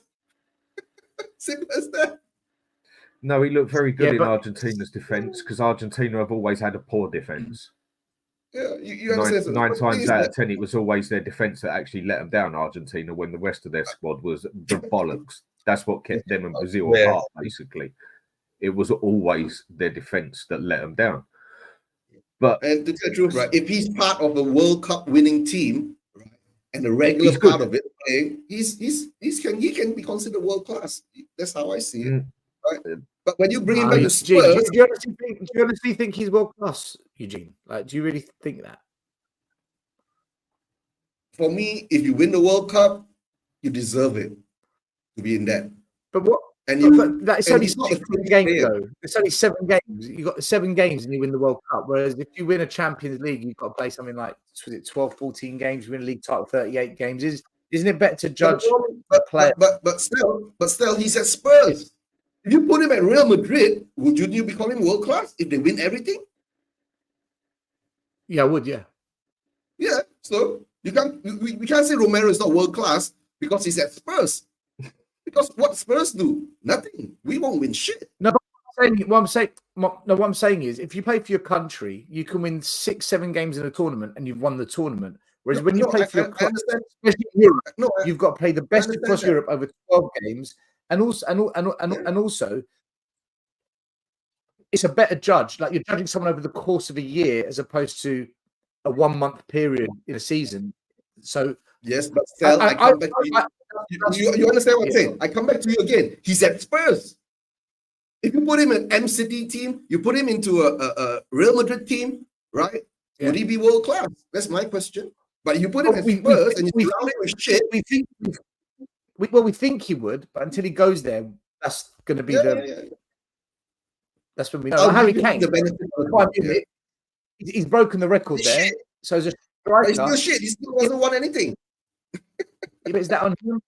Yeah, okay, so you see how this argument can swing. So whether Romero goes to Real Madrid, it swings. Yeah, right. Yeah. Okay. Okay then, Eugene. Is Harry Kane a world-class striker? I'll give it to him because he's won the Golden Boot before. No, he's won fuck all. No, he's won the Golden Boot in the World Cup before, I'm saying. Well done. Well done, Eugene. Well done. I'll give him a Blue Peter badge if he wants. He can stick it right there. Is he world class? Because the way you're saying it is you have to win something to be world class. To tell the truth, not until he goes up with Bayern Munich and not just win the Bundesliga. He has to go and win at least the Champions League. Okay. Then maybe. So you're saying the most complete best striker on the planet at the moment is not world class just because his team has not won something. I'm not saying he's not world class. I'm saying he's world class because he's won the Golden Boot at the World Cup. For all you know, he might turn up brilliantly this Euros and he helped England wins the Euro. You understand? So, but the thing is that nowadays, right? Why are we, putting players into categories world class, not world class. I mean, shit or whatever, right? But in the end of the day, as I see it, right, if a player does well for his country, right, he has a certain kudos to be given on him. And if he does well for his club, because the club can change, but your country, you can't change. If you play for Argentina, you're fixed to play for Argentina for the rest of your life, unless you denounce your citizenship and go and play for Malaysia or something like that, right? I don't know. But it's also the Ryan Giggs and Haaland kind of debate, isn't it? They're world-class players, but would never be considered world-class by the barometer. You've got to win something at national level, right? Question, Gareth Bale, is he world-class? Yeah, 100%, yeah. Okay, Eugin, Ronaldo, Cristiano Ronaldo's won. I know they won the Euros. Yeah, they won the Euros. He is. Hi, chaps. Thanks for letting me on. Right, mate. Hi, Dan. I'm at work, so that's why I haven't got my camera on, and I'm walking on wireless. So sorry about that. But who's that? James? What? He's on. No, he's on our channel. Oh, Max. Okay. I'm so offended. Oh my God! I come on and slagging me off already. Right. I think you guys. I think you guys are being incredibly unfair on Romero. And your classifications of what world class is. I think obviously one of the problems of calling someone world class is it's not necessarily defined as a criterion of what you need to do to become world class. But Dan, I think the example that you raised with Kane, in my view, he would be classed as world class because he would get into most teams ahead of most others. Yeah, exactly. He's a world class player. Yeah, so there's very few players that can do that. So he's world class despite his lack of trophies. But let's be honest, he's got Tottenham Hotspur syndrome, so we know what that means. Yeah, I totally agree with you. That is basically what I am saying. Yeah, and Romero, he hasn't got a trophy, he's world class. Yeah, absolutely. And Romero, I think it's a bit too maybe early for him to compare him against players that have had, long, distinguished careers. But he has won a World Cup. And how many quality central defenders really is there in Europe at the moment? 8, 10, maybe? Yeah. He's up there. He's just, for me, he's just on that borderline, basically. He's just... Yeah. And that's where I agree. I think it's a bit early, isn't it? Yeah, no one has slated him, but at this moment in time, he is not a world-class player for me. Give him another 2 years or whatever, he'll probably be up there with the top 5. But at this moment in time, does he walk into Man City's team? You know what? That's a good question. I think if he was available or had they bought him, he probably would be in contention. Because one of the problems we've got, especially being Spurs supporters, is that we're asking certain individuals to raise up the dross around them. Now, Kane didn't always do that, right? He performed really well, but there was also times where he was just anonymous in games, right? As well, right? So for me to ask Romero to when he's looking to his left, and he's got Eric Dyer, to his left, then he's looking to his right and he's got Romero, then he's looking a little bit further on, he's got Davies, and then he's got Clement Longap and Sanchez. I mean, what do you want him to do? I mean, I'm surprised that he's even alive. I was expecting him to commit suicide at one point. You know what I mean? It's careful with that word. It's offensive. Yeah, I know. I just thought that, but is he in my eyes a Jan Vertonghen Alderweireld level at their pomp? Maybe not, but I would say those two were world class when they were in their prime, and they had the stats to back it up as well. Do you know what the issue is here? It's almost if you don't win league titles, lift Champions Leagues, you're not allowed to go into that world class bracket. It's almost as if world class means you must lift the biggest trophies. In the World Cup, because it's just like a 1 month tournament. It's not a season long. Oh, but hold on a minute. So then you're writing off Pele. Mm. No, I'm not agreeing with it. I'm saying that's kind of how it is. Because I listen, Matt Letizia is one of the best Premier League footballers I've ever seen. He won nothing. No one talks about and he's world class. But he's world class though. He'll never ever get that a big team. Yeah, he hardly played for England. He'll never get that accolade. Well, it's not an accolade. It's a categorization, isn't it? So this is where I think we're getting a bit muddled here. It's we have as time's gone on, we've made this little bracket of elite and then world class and then quality and every other delineation there is going. But is Matt Letizia elite? Well, no, because then he would have been at Man United or he turned it down. Madrid, Barcelona. For him about there you go. And he blew it out. There you go. So I think we should at least give him the honour of saying he was world class because he turned, and he was loyal as well. Maybe that's world class in itself, being loyal. Do you know one hallmark of a player that I think is, I don't know if it's world class, but it's definitely quality, is if you look at Harry Kane, he's consistently scored a lot of goals under any manager, any system, whether it's England, whether it's Tottenham. He must have played under 7-8 different managers, this guy. And yet, every manager, every system, he puts the ball in the back of the net. That, for me, is a hallmark of a quality player. Are we just waiting for him to win a Champions League to say, right, now you're world class? I don't think that's right. I think the argument for Kane being world class is very strong, very strong. With Romero, though, I think Dan's probably the closest on this. I think we need to see another 2-3 years. I think Dan's probably... I'm more likely. Yeah, I agree on Romero. On the Harry Kane one, for me, there isn't a debate. He is world class. I mean, the fact that he scored so many goals and he's been in a Spurs team most of those years says he's world class. At the end of the day, it's not like we're putting him on a plate for him, say, like Haaland at Man City. But hello, Mr. Big Box Office, Mr. Big Box Office, Mr. Box Office. Mr. Big Box. But now we're looking at players like Tammy Abraham. Alex, how you doing, mate? You're right, bro. This is only for a short time, not a long time, because I'm busy. I'm on the beach and I'm looking for what you know how it is every single time, and that's it. I've got better things to do than watching Tottenham fans twerking for Timo Werner. I'm sorry. I'm sorry. But yeah, I just need to introduce myself to the crowd because I haven't been here for quite a while. Because I do apologize to the audience. I've been trying to make streams. Yeah. But then I sit there and think, why am I talking about the same thing I was speaking about last year before? People telling me I need to be patient. Bro, I've been patient for a lady to be my wife, bro. So seriously, bro, I know about being patient. You know what I mean? So I don't need people telling me to be patient about Tottenham. I've been waiting for how many years? And I'm still waiting. You know what I mean? So it's your main event, your professor of truth and entertainment, the ratings killer, the people's champion, and everyone's guilty pleasure, and that's it. And if you don't know, get to know. Let's get straight to this debate about Harry Kane.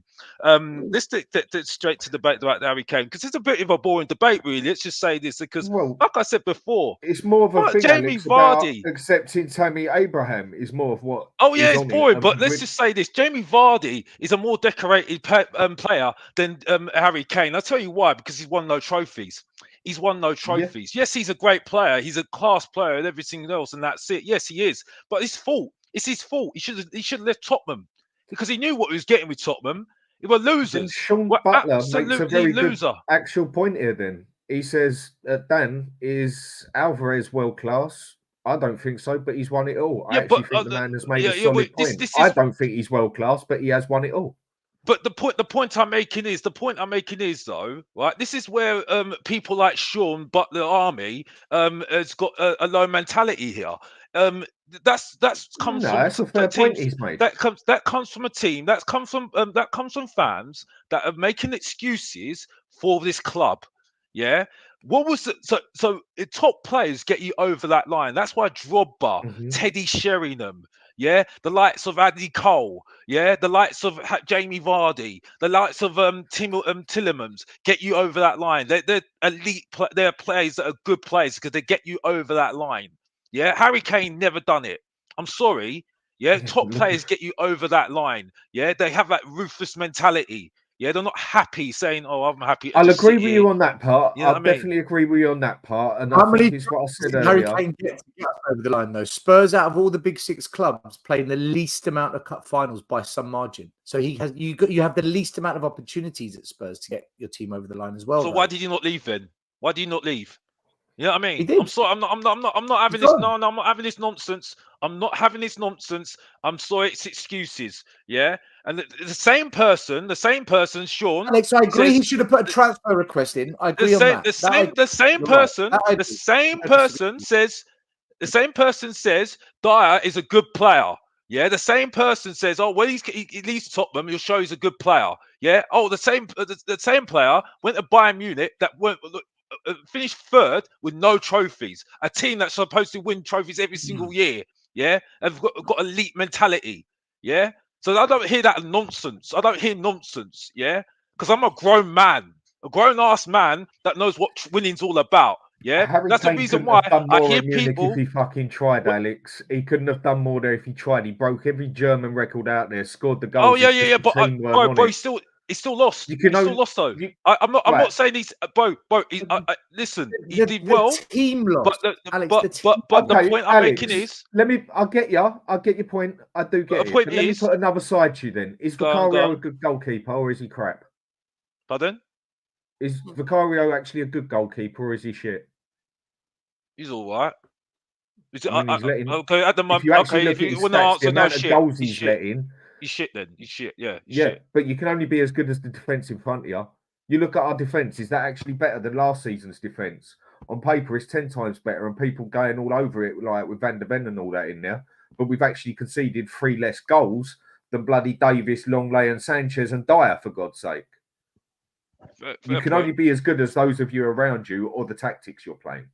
So I do agree with what you're getting at, but there is nothing more Harry Kane could have done at Munich. It was just, for once, he went there when they just weren't. But then we get people saying that Dyer's a good player because he kept out that Korean player centre back.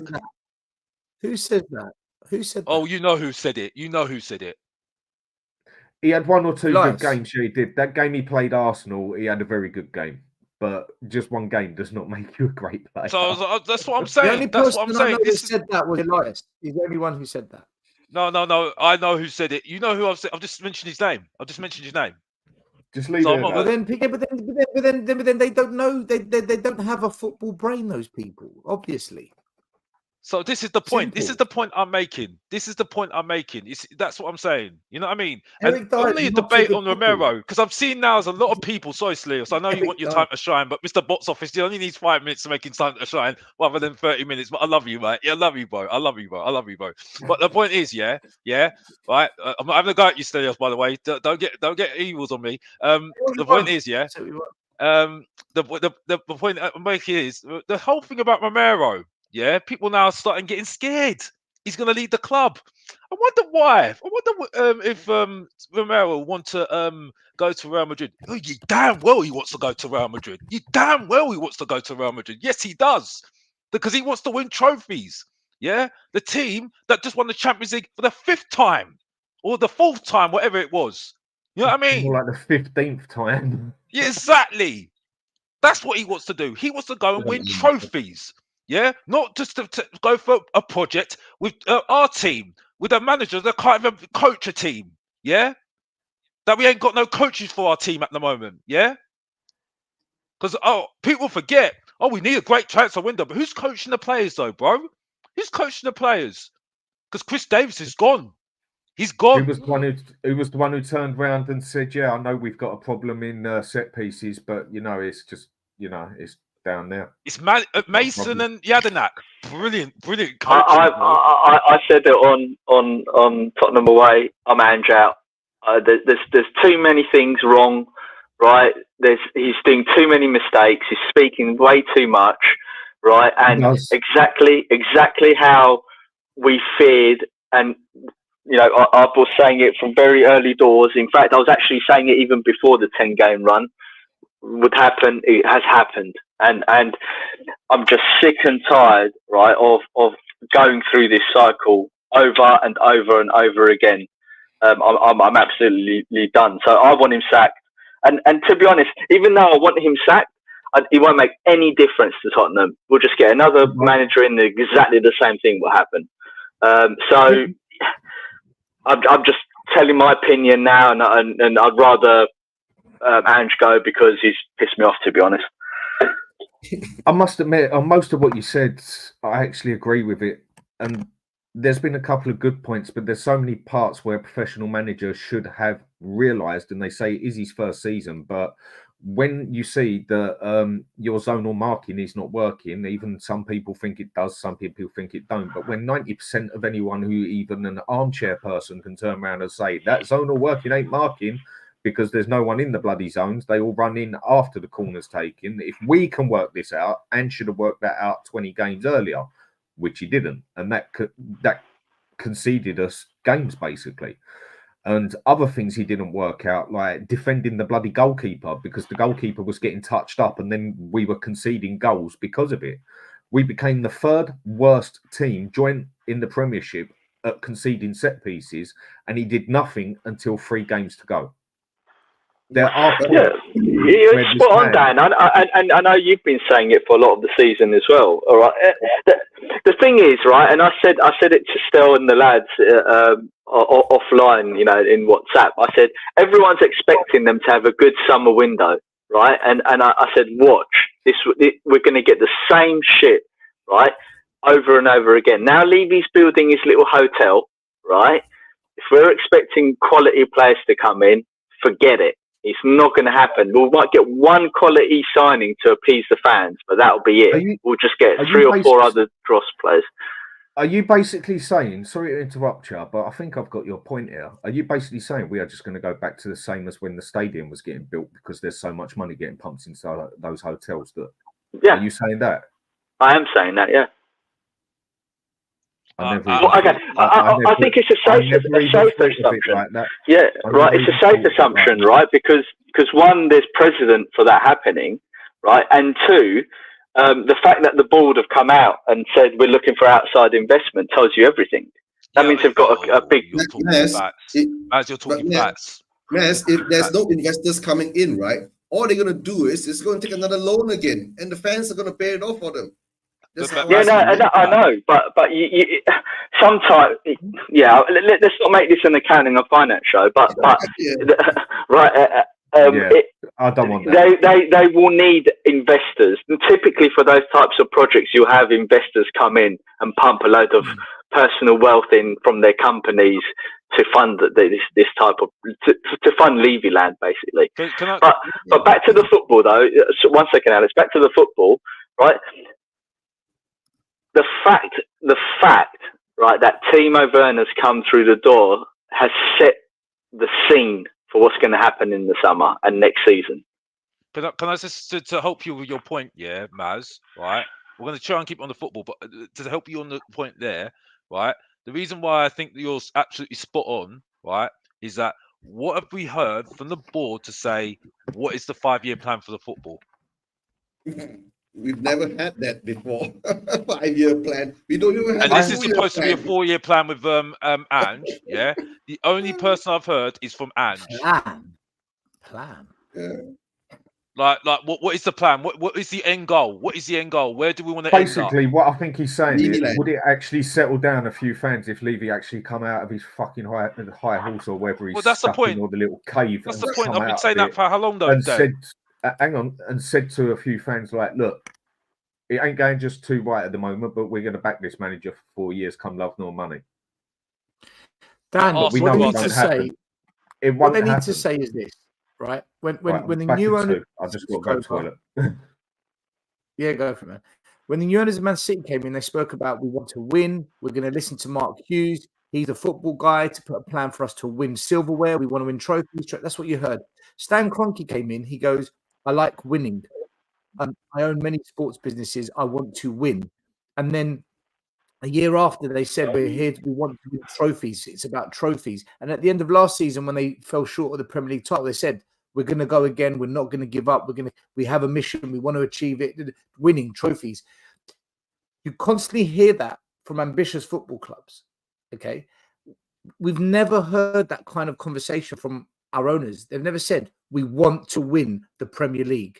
We want to win the Champions League. What they say is we want to make ourselves competitive. Like, what in the actual fuck does that mean? Compete for what? We got our Tottenham back, still. We got our Tottenham back. That's all. Profit? Like, what do you mean we want to be competitive? I'm competitive at things and I'm shit at it. I'm competitive. It's not that great, I compete. Like, what? Coming out and saying we've got a plan, it's going to be 4 years, and the plan is to no one wants to hear that shit because no one believes it. We need to hear what they want for the club. Why are you here? What is it you want to achieve with Tottenham? And I think that's what Danny's already told you. That's what I need. No, but that's what I right? need to hear. It doesn't even have to come out from Levy's mouth. It just have to be a statement from the club, right, to the fans, to tell the fans what they want. But the problem is that same thing. He owns the club, but every time when they open their mouth, right, they lie to us, right? Aston Villa game, we're gonna get our DNA back, attacking football. Who the hell did we sign as manager? No, but the thing is though, if they come out with a statement like that, and I know why they're not doing it. The reason they won't do it is because then we can hold them to account. Because they won't be held to it. They don't want to be accountable. You can't hold them to account for not winning trophies because they've never said that's why we're here. That's what we want. Danny Kyoko's already confirmed that. Danny Kyoko's already confirmed it as well because he said from the very beginning when they came in as owners, said they're not here for the football. So we've already got our answer back then. I'll give you this, right? Okay, I'm not sure any of you guys know Arthur, right? Arthur who comes and do my shows, the Kim's dad and all that. Arthur has met Daniel Levy, right? Personally before, way back. And you know what Daniel Levy told Arthur? Right? We are here to win things. And that's the line. And we lied to him as well. Eugene, hang on a second. Who said it was easy? No one said it was easy. I wouldn't say it's easy. No, that's the point I'm going to make. Yeah, I know. Winning trophies is not easy, but we don't come close. I think he's made some fair points on a couple of things he said, and other things he said I can't agree with it at all. I mean, no one said anything was easy. Exactly like I said. But United, Arsenal, Chelsea, Liverpool, Leicester. They've all won cups. Portsmouth. Yeah. What have we won in 24 years? How anyone can defend this prick of a chairman when he's made the same mistakes, and we all say the same thing time and time again. Same circle, same problems. Here we go. All of a sudden, something looks smart. Something looks good. Okay, it's getting positive. It looks like we're clearing out some deadwood. Ivan Toney, Eze, bang. Tammy Abraham gets slapped on the table. All right, we haven't bought him. But where the history just shows of it so much, that is why people are ranting about it, because we've already gone and got Timo fucking Werner, who we do 165 grand a bloody week on. No one said nothing was easy, but everybody still won everything. This is Man U's worst team I have ever seen that I can remember, and I'm 43. Maybe they had a worse one when I was 3 years old, but the worst team ever. I think they've got a very incapable manager compared to what they have had in the past. And they have still won cups. Okay, league, they've been shit. But, mate, I'll quite happily finish 15th and win an FA Cup. 2 seasons on the trot. Give me 15th place, give me an FA Cup, League Cup. I'm a happy man. But I know that's what we used to. That's what we used to do when we were in the 80s and 90s, right? We've never been a league team. We have always been a cup team. We have never been a league winning team, bar back in the 60s. That's why I keep. But we don't even do that anymore. That's why I keep saying I don't want this Tottenham back. I want a new Tottenham. I want a Tottenham that wins the league. Right? I want a Tottenham that goes and challenges for the Champions League, wins the Champions League, and win trophies. Right? It doesn't matter. That's why we got our Tottenham back, right? It's a bunch of bullshit lies again. That's all I see it. That's never going to happen. I'm going to be happy if we can just go for a fucking trophy or a cup. I mean, again, does anyone actually believe that Ange took that first cup serious? No, The League Cup? No. No, that was the day I split up with my ex, and I was more disappointed about going out the league. You know what? I'm going to say something opposite. I actually do think that he took it seriously, but he's not a very good manager, and he picked a crap team By changing 9 players for one game, basically. Yeah, No, he doesn't. How about that? You know, overrated the players that he put on the pitch for Fulham. That's all we can say. He thought Chicken Royale will do good. He thought Ben Davies will do good. But to tell the truth, why is Ben Davies still here? I'll tell you what, he did it because he saw them play well against a couple of friendly teams, like Barcelona, and he thought, yeah, I can trust on these guys. I'll stick them and they'll be fine, right? And it just shows his naivety at this level. Do you know? I think the biggest issue in our club is our fans, man. Like I've said before, it's acceptance. It's accepting mediocrity. Do you know? I was watching a show who I will not mention because I've made promises, but I was watching a show the other day saying that we should sell Emerson Royale. So this is our fan base mentality. We should sell Emerson Royale, but keep Oliver Skip as the right backup. I'm thinking, hold on a minute. The left back and right back backup. And I'm thinking, so you want to get rid of an actual right back who's shit and replace him, the backup, with a midfielder because we play with inverted fullbacks. Did no one watch Anfield away where Skip got rinsed inside out back to because he can't defend? And as an inverted And you fullback, can't even blame him for it. Defend, right? But so I'm listening to, and he really believed what he was saying. Like he genuinely believed, but he's homegrown. He can invert into the midfield. By the way, the inverted midfielders, wingbacks, are part of our problem. To continually invert both doesn't work. But anyway, I'm listening to this. I agree. And then I'm sitting there and I'm listening to this. I'm watching it in disbelief, like shock horror. Half of the comments are going ballistic, like what the. And the other half of the comments are like, yeah, you make a good point. Interesting opinion. I'm just sitting there thinking, do we as fans want to win trophies? Like, do we want to win trophies? Are we saying that a clever idea is to keep Skip as an alternative fullback because he can invert into the midfield, but he can't defend? This is where our heads are at now. But you know what? There's lots of crazy people that say stuff like this. And I just think as a fan base, do we even know what winning looks like? Do we even know what it should look like? I was just flabbergasted. I was genuinely stunned by this. And I didn't respond. I didn't go in the comments because I thought if I go in the comments, I'm going to cause havoc. I can't be bothered. I just get blocked. In me. So I switched off. I left the channel. Thought I'm going to leave. I can't. Mate, I keep hearing this. When I first said this, you and on your channel, you and about 3 others said on there, like, yeah, you agreed when I first said this club is just too accepting, and that is what it is. We accept goddamn fucking mediocre players. I mean, if you really even want to be technical, yeah, Eze is not a quality player, not yet. He's a very good player, and he's a lot better than what he's going to got. be. That's Exactly. Well, that's the We're problem. going to have Dan. another guest in a minute, but he's got a lot of potential, and you can see he's got more potential than fucking Brennan Johnson. Yeah, but that's the problem. That's I the problem, do think Dan. he's. That's the problem, Dan.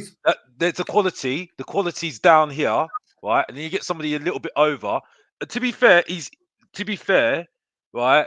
He has got the quality. I like him. I do like him. I don't think he's got the arrogance, though. I don't think he's got the arrogance like Elise's got any arrogance. I think Eze is very good, and I want him a lot. Yeah, but what I'm saying is better. Elise's better. Elise's better. Yeah. He's got the arrogance. He's got the swag. He's got the arrogance But and swag. But what I'm trying to say is where we are so used to bang average players, we look at players like Eze like they're actually world class. I'm not saying he's crap. Right. I think he's very good, and I think he's going to get better. Will he ever be world class? Will he fuck? But we actually look at players like Eze at Crystal Palace with our jaw on the floor, like yeah. I get what you're saying. He's That's world exactly class. what I was trying to He's make. The excellent. point I was making. Because we are so mediocre on what we fucking accept. Yeah, exactly. We even look at players like Eze, like he's Modric. Exactly. You're right. Yeah, absolutely. Even You're though I absolutely think right. Eze is great and I want him. That's our mentality. You're absolutely spot on. Absolutely spot on. Flair in our team. Where's the flair? Yeah. Who's a flair player? Spurs? There's not one flair player. Son used to. Romero. He's a different player now. I don't think it is this. It's a bit like supposed to be.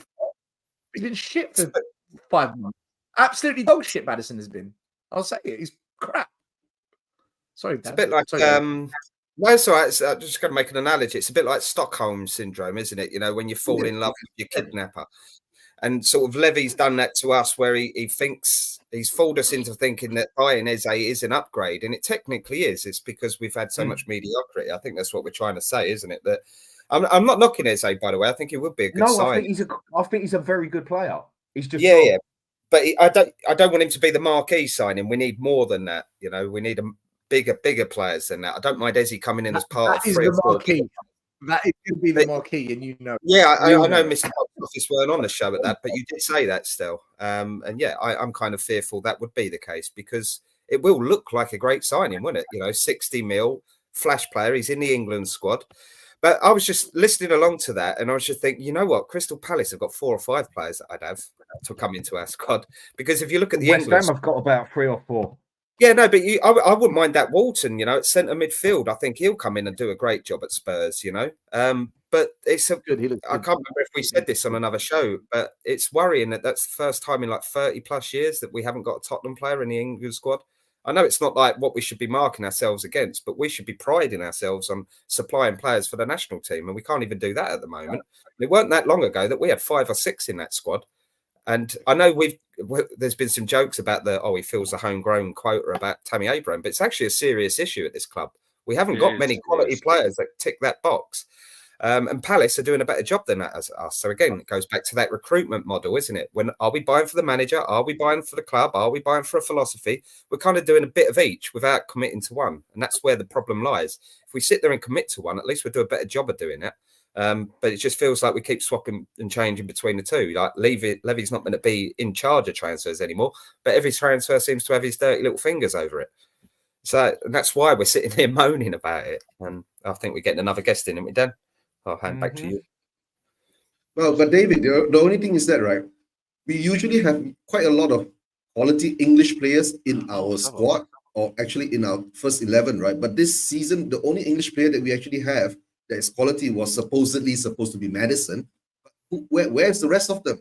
We sold them all off. Harry Kane is gone, right? I mean, we've let and of course Eric Dyer has gone to Bayern Munich and all that. But in the end of the day, if you do build that English core, right, in Spurs, then you will see them go and represent the country. But this season, what I've seen, right, we've brought in our youth, right, to bolster up our homegrown quota. Yeah, and I feel that this season is going to be the same thing again, unless we get in Eze, right? That will bring us a bit closer to that. But we need a few more. Right? Yeah. But again, it's buying for different reasons other than winning a trophy, isn't it? It's buying to tick these boxes. It's not buying players to win trophies. But yeah, I'll hand over to you, Dan, because Savva in, haven't we? Yeah, Savva, you there? Savva's here. Yeah, can you hear me? Yeah, can hear you now, mate. Yeah. How you doing? Yeah, sorry, Dan. Yeah, I'm having a bit of a hiatus from YouTube, but I needed a 10-minute kind of slot just to remind myself that I do still support Tottenham Hotspur, because it's becoming more and more difficult on myself of that fact the older I'm getting. Just wanted to, I've been listening to you guys while I've been working, and do you know what? On the Eze piece, quickly, before I go into what I wanted to talk about, the thing is, Eze's a very good footballer, right? Yes. But Eze's the sort of player where we regularly signed Eze's. Eze's used to be the norm. That's what we signed. We signed good players. The problem you've got now is the bar is set so low at Tottenham Hotspur that when we get, I'm not saying we bought him yet, but then when you get a good player, our fans push them into this stratosphere, which means that they're world class. They're the best thing that's ever happened. I'll use examples such as look at Christian Romero. Christian Romero's a good centre-half, right? He's nowhere near the best in the league. He's nowhere near the worst. He's a good, solid Premier League centre-half. But because he came after Rodon, Dyer, Sanchez, Davis, our fans went, oh my God, he's the best. It's amazing. And unfortunately, that's what we're doing time after time, Dan. You look at this transfer window already, and people who all the overly toxic, positive people will go, it's not even open. But we've just had a year where we've got a brand new director of football. You know, I know he's a year into his job now. You've got Scott Munn, who's a year in. Director of football, Johan Lang, who's a year in. Paratici, who's been there for what feels like decades. You've got, I can't think, the other guy who came in from Villa with Lang. You've got Postecoglou, who's been there for a year now. And you're thinking to yourself, all right, this project, and you can't see me, but I'm doing air quote, project. Oh, what are the targets they've been unveiling for the last year? Brilliant. Okay, the first one that comes in is Timo Werner. Great. Okay, cool. Right. Cool. It's only a loan, which will end up being 18 months. Great. Who else? Now we're linked with Tammy Abrahams. Decent player. Decent footballer, right? There's nothing wrong with Tammy Abraham. But again, it's not the bloke that takes you any further forward. It's not the bloke that elevates you. So my question is, what are any of these people actually doing? Who are they scouting? Whose decision is it when we start looking at these really underwhelming footballers? Whose decision is it to pull the trigger on those? And I fail to believe, as much as I don't like Daniel Levy, I fail to believe that this is all on Daniel Levy, because we've spent some serious money on some serious crap. And Dan, look, before I end up venting and ranting, I could go for the next 4 hours. What's changing? What has actually changed? There is this so-called, seeing all these YouTubers put these videos out going, exciting news, Tottenham to obliterate transfer fee, and the project's changing. What are these people watching that I'm not? I've seen people put bloody things all over X or whatever you want me to call it, saying Timo Werner's going to fucking smash it this year. Mate, look, at the end of the day, Tottenham are what Tottenham are, right? We're a team that's going to be fifth to eighth place every season. We've got enough quality that will keep us in the running for European competitions, but never enough quality to take us beyond that level. And that's fine. If that's what people want, fine. We can do that. And we can say, yeah, fifth, not a bad season. Great. But it's the absolute denial of everyone involved which kills me. And like Stella always says, it is the denial of fans. It is the fact that we'll get linked. I'm just going to chuck a random name out, right? We'll get linked with a player like Mengi of Luton. We're not. I'm just making this up. We'll get linked with a player like Mengi from Luton. Our fan base will find a way to turn this into the greatest transfer that's ever been concluded by a football club. It's true. This is what we do. And I've had enough, mate. I'm at the point where it's true. I'm going to say this live, and I'll probably get say what you want to say. I haven't said to the like still you. I'm at the point where go to shit. Let's just go and buy shit. Let's go and buy it. Let's keep not challenging. Let's keep not trying to be any better. And then I want to see everyone's face when all of their ridiculous opinions are wrong season out. I mean, when it comes to it, you want to be wrong on this, don't you? You don't want to be right on what you're saying. I don't want to be right on what I'm saying about Timo Werner or fucking Tammy Abraham or whatever and other players and that. I want to be wrong. I want people to be able to come on here and say, Dan, look at you, mate. You got it wrong. Timo Werner banged in 20 on the side. You won't be. I want to be wrong. You won't be, mate. I know you want to be, but I've said the line so many times. I want to be wrong. I want to be wrong, and I'm waiting for the club to do something that makes me think, "Oh, Savva, have you been too harsh? Oh, you got it? I'll leave you with this, right? I'll bugger off and let these proper guests have a go, proper YouTubers now, right? Thanks for coming on, mate. I'll leave this, right? At the beginning of this window, I went around when Werner signed and I said, that means that our forward line next season is Werner, Kulusevski, Brennan Johnson, and Son. So nothing has changed from last year. And then I was told, calm down, the window's not even shut. But maybe one of those will leave, which leaves the space for one more to come in, Dan. That tells us that whatever happens, 5 of the 6 that we went in with last season are going to be 5 of the 6 we go into this new season with, and our fans celebrate it. I'm absolutely embarrassed that our club does this, Dan.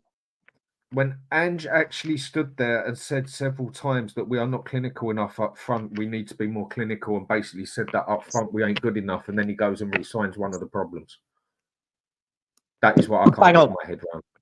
But bang on. Do you know what? It absolutely bang on. It's like me going to the same restaurant every week, complaining the food isn't good. Isn't good enough. Yeah, and then keep going back there. Anyway, I could moan all day. Love you all. Lovely to see Alex's little smiling face right slap bang in the middle there with his new singing career. Look, I'll leave you to it. You and I both know what will happen this window. We'll sign one good player, 6 average ones, a couple of kids that will never, ever see the light of day, and take it from there. Same shit. Same Spurs, same stuff. Cheers for coming on, mate. It's appreciated. Hope you have a good day on that. Yeah. Much love, guys. Take it easy, fella. Oh, it's so refreshing hearing from Savva when it's so honest, man. Bloody hell. Basically, he's just hit the fucking nail on the head. He's just basically, in his way, said what we're all saying and that. And call us. Do you know what? I've got this show set up and I've been waiting for the right time to do it. Yeah. Few of you will know what one it is. I've kept it half quiet. Now is the time. I'm going to get this show set up for when everybody is free during the week or the weekend. And it should be a bit of fun. Because after what I have now seen, again, it hasn't happened. Okay. But I just can't see it not happening or something like that happening, basically, because it happens all the time. And he's also right on what he said, same as what we've agreed on. Eze he's very, very good. But because we're so stuck to mid-standard, bog-standard crap at Spurs, to the point where people big up Timo fucking Werner, we think he's a world-class player on the same level as bloody Messi. And I'm not disrespecting Eze in any way. I want him at Spurs, big time. Good player. But it's true, isn't it? We are just such an accepting club that we can take a very average player and make him to quality, and a quality player, and tell the world that he's the next Ronaldo. I think he's absolutely speaking facts, to be honest with you. It's a frustration I feel at the moment, Dan. I've got to that point now. I'm underwhelmed. I said it on Spurs Kings TV to Smatic, and I love Smatic, but it's like I had somebody on there last week, and they were saying to me, "Well, you need to wait to see what's cooking." You know what I mean? It's like Klopp, and he's a Liverpool fan. He said to me, "Oh, Liverpool went through the same thing." I said, "You've won trophies. You've won trophies. Why are you trying to go down to our level?" You know what I mean? I just couldn't believe what I was hearing. Liverpool haven't gone through the same thing. Liverpool have never gone. And he was just talking ridiculous because he loves Ange. And I was like, one trophy. Never exactly. And I was just hearing it, and this like the people on the panel, not including Asthmatic, were hitting on it straight away. Because I was like, what the hell are you talking about? And then people try and get you, like, you know, try and twist what you say as well to try and get you on your side as well. You know what I mean? Saying, well, if the players come in that Ange wants, it's going to be to his blaming. So you've got to think about your agenda. And I'm like, why are we doing this for? The fact is either win or lose. That's it. Simple. But then I just hear this from Tottenham fans. I'm underwhelmed with our transfer window. Simple as that. I don't even care about the transfer window. I don't care. I'll be honest with you. I'm underwhelmed. Alex, why can't our fan base have just one agenda? And I've got to Win, guys, got win the David. trophy. Yeah. All right, take care, You Stel. got to go. Take care of yourself, Alex, Stel. Thanks for coming on, mate. Yeah, Stel, you later, Stel. Everyone, Yeah. everyone in the chat, pick up. Make sure you like, subscribe to the channel. Take care. Thanks for coming on, man. Take care of yourself. Cool, man. Have a good one. Go on, Eugene. You were saying. That's what I'm saying. Why can't our fan base just have one agenda, right? To have that agenda to win a trophy, win the league, right? If our fan base can just have that one heart to achieve that, then maybe we'll push our owners to do something. But the problem is that we are so divided. Eugene, it's never going to happen. Eugene, it's never. Let me just answer a question on here, because Sean does keep asking a lot of questions, and you know what? Whether people disagree or whatever, I actually think you've made a couple of decent points, and then others I disagree with, because it is a majority is purely opinion at the end of the day, and then there's also facts. Dan, do I rate Rafinha? Eze has contributed more than him, and Barcelona fans celebrating Rafinha's signing. I rate Rafinha. I think he'd walk into Spurs team. I rate Eze. I mean, I don't know how else to say this. I'm not the best when it comes to putting it across. I can only put it across my way. I need someone like Dave or someone like other friends I've got who can translate it for 10 different people to understand it. I think Eze is a very good player. Is he world class? Is he fuck? But he can get better. He will take us up a bit because he's a very good player. But we look at a player like Eze, who is good, and make him out to be world class because we are so used to bog standard crap at Spurs. I rate both of them. I'd love them both at Spurs. They're both good, very good, but they ain't world class. They're both better than what we got, but they're not world class. So yeah, I rate both of them. I think it's a fair question. Dan, I think what we need to realise as well, and you'll know this, so it's more me speaking to the comment section, but even if we sign proven players, that doesn't mean they're going to be successful at Tottenham because of the way we are as a club and our mentality. And I'm more specific. I'm not talking about the mentality of what Ange was talking about. I'm more talking about the historical mentality of Daniel Levy and the management structure he puts in place. You know this already because Ange was saying this after the Man City game, wasn't he? Because he was annoyed by he was so annoyed, wasn't he? No, I think that was slightly different, Alex. Because the problem with what Ange was saying was he didn't understand why we wanted to lose to Arsenal, and he was talking about it from that. He was equating us wanting to lose to Arsenal as us not being ambitious. Lose to Man City as us not being ambitious, right? But what he failed to realise is that he lost the top four race. He did. He made bad decisions in the 4 or 5 previous games that lost us it. And what he couldn't understand and what he didn't reflect on himself was that why were the fans feeling the way they were? Why did we want to lose to Man City? And that's where, again, it should be the responsibility of the club to inform Ange, look, this is our history. This is why the fans hate Arsenal. This is why they probably want us to lose, right? You know, but that's the culture of our club, though. Yeah, that's our culture of our club, though, isn't it? Let's flip it. If we were second place and we needed to beat a club to win something, then and us beating the other club meant that Arsenal won something, then yeah, I can understand why he would get the hump. But there's no point repeating that whole scenario again because we've done it to death when that happened, right? But it's the to coin a phrase, it's the history of the Tottenham, isn't it? Yeah. No, but man, what in that scenario, right? To tell the truth, right? I don't think Ange doesn't know the history between Arsenal and Tottenham. I'm sure he does.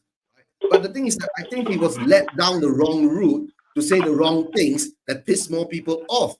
You get it? He could have taken that. I don't agree, Eugene. I'll tell you why I don't agree. No, you're right. But the problem is, there's the difference between knowing something and there's a difference between understanding something. And he didn't understand the situation and he didn't read the room properly. No, but to tell the truth, if he could have understood the Celtic and Rangers rivalry, why couldn't he have understood the Arsenal and Spurs rivalry? Unless he feels that Spurs is not even in the Arsenal rivalry part. You sense or not? So that's the sad part that we're going to say, right? So that's why I'm saying to understand. I'm sure he knows, but to deeply understand. But the thing is that why he had to go out and piss off the rest of the fan base? You can say, and to create such a storm again.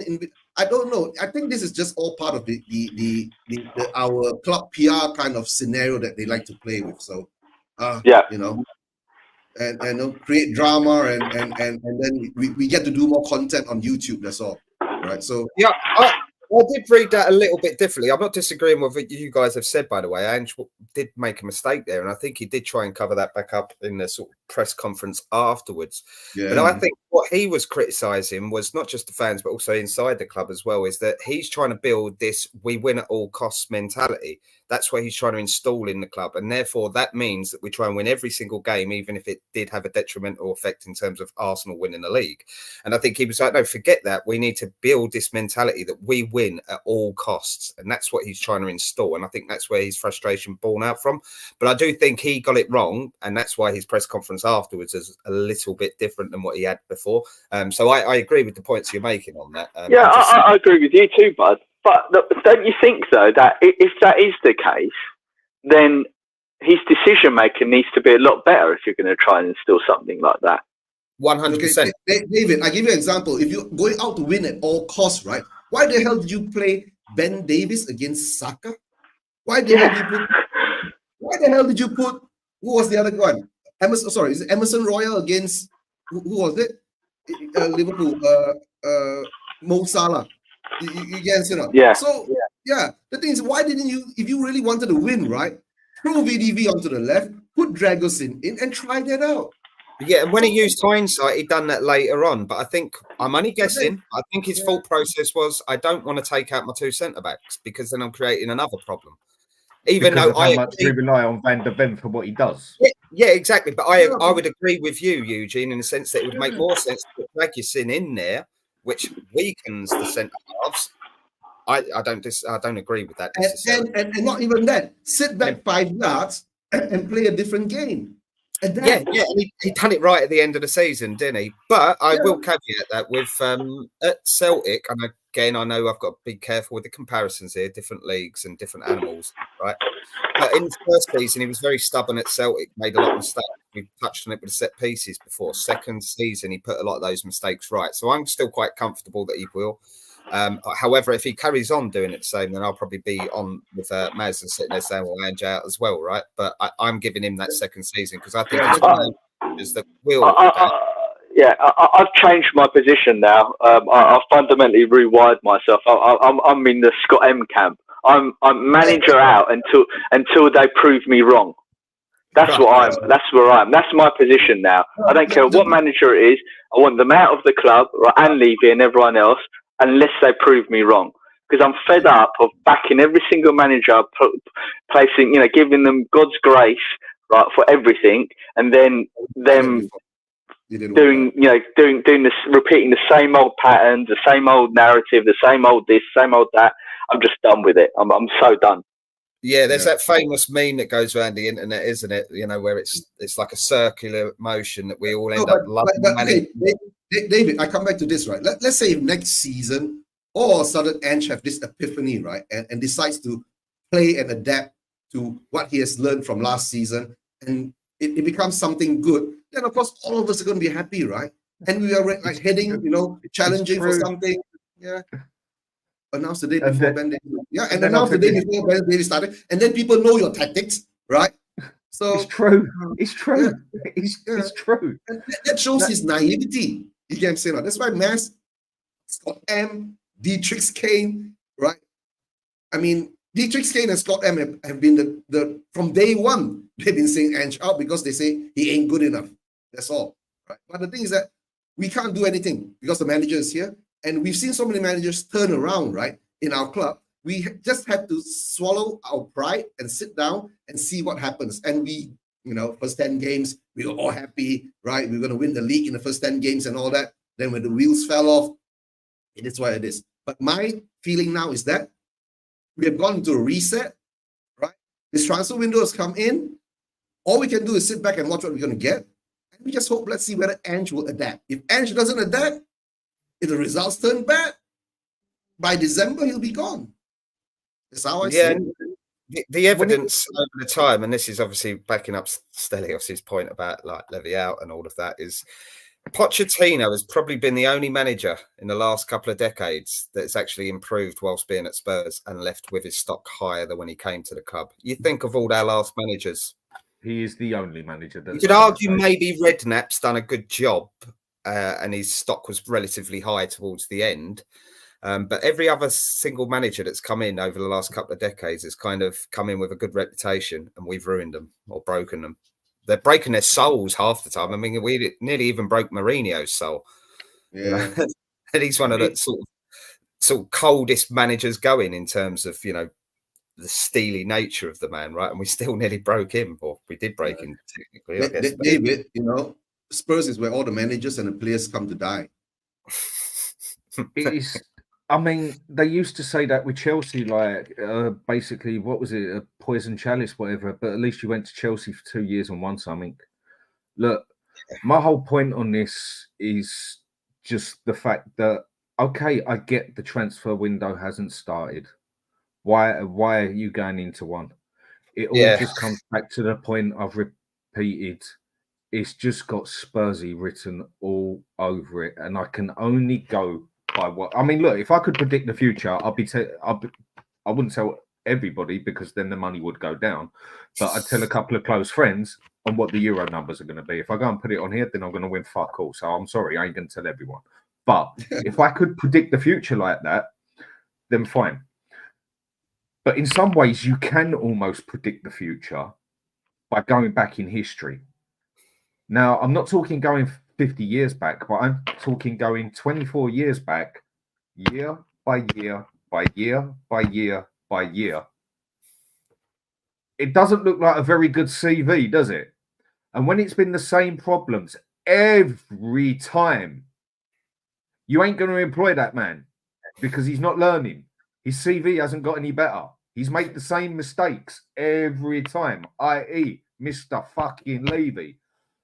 When it comes to Ange, I was Ange out briefly for the sheer fact that we just got Timo Werner in. Do I think we come down too heavy on him because it's because he blatantly said, I pick the players that come in here. I choose them. He put his head on there and he did not need to. So a lot of people hold him down to it because you want a manager that's going to basically stand his ground on what he says and be strong enough to do it. And now it's just really looking like if we do go and get players like Tammy Abraham and also do have a Timo Werner in now, where are we going to go next? And you just start thinking, we've just got another yes man here and things aren't going to change. It took him nearly a season to change his way, that he realised the zonal marking don't work, that he realised certain things had to change. And he did it with 2 games left. And people said to me, well, he's gone and done what you wanted him to do. What's your problem? Yeah, the fact that it took 36 bloody games when me and a lot of the chat and a lot of the people who do YouTube, even who are positive, even saw that something should have been said. If he is a good manager, I'm giving him praise basically by saying he should have seen this, because I'm saying he's a good manager that should have seen this, but he didn't. Was it that he was too stubborn? Was it that he was just trying everything out? I don't know, but I am struggling at the minute to see. At 1 minute, I'm seeing Ezzy's, Ito, Tony's, this and that, and then something like that comes up, and it has just got Spursy written all over it, and I am just stuck on that fence at the moment where I just don't know whether to be positive with Ange or negative with him. And I know when it comes to Mr. Levy, you just be negative anyway if you're realistic, where some people like to be positive with him because he's done good for us on the money side.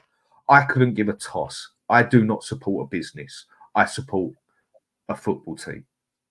And this whole thing, it's just got Spursy written all over it. I feel like I haven't done a good job cheering you up, Dan. I don't think anyone's cheered themselves up. But right, what I'm going to do is just do the last couple of chats on the side here. So Yeah, big to be thanks fair, to everybody. I'm getting chatted up by Donna Cullen, it seems. See, it seems that she likes you as well. I thought she was talking about Eugin, to be fair.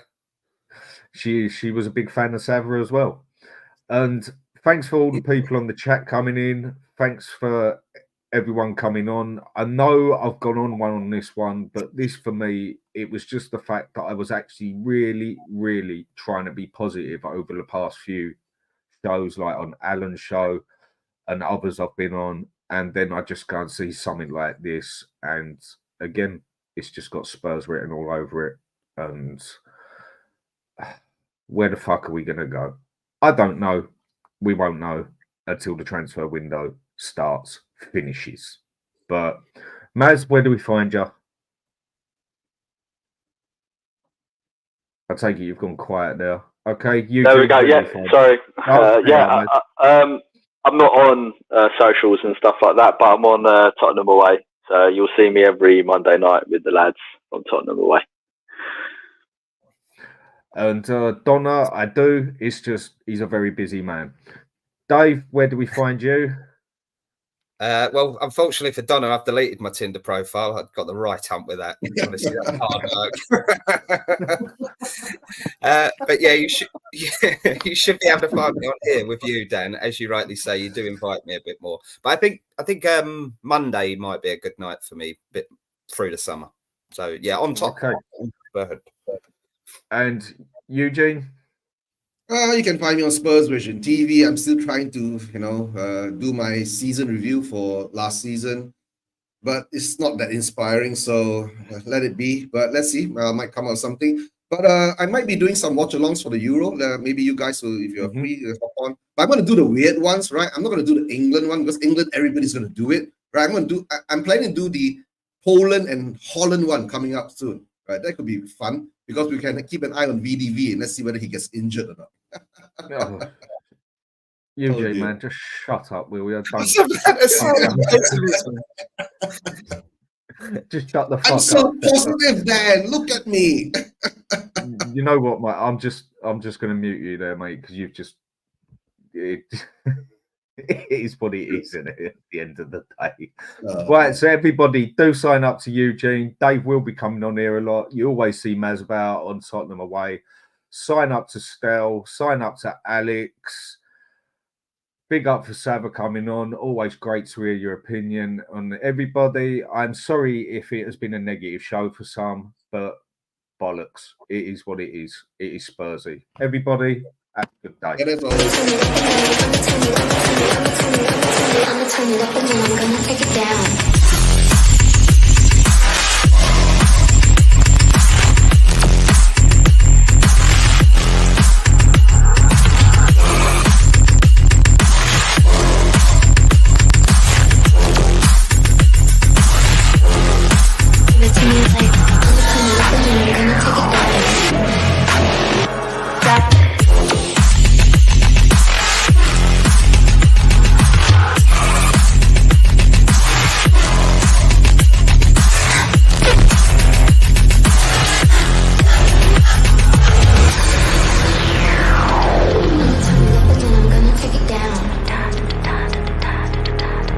turn it up and then I'm gonna take it down. I'ma turn it up and then I'm gonna take it down.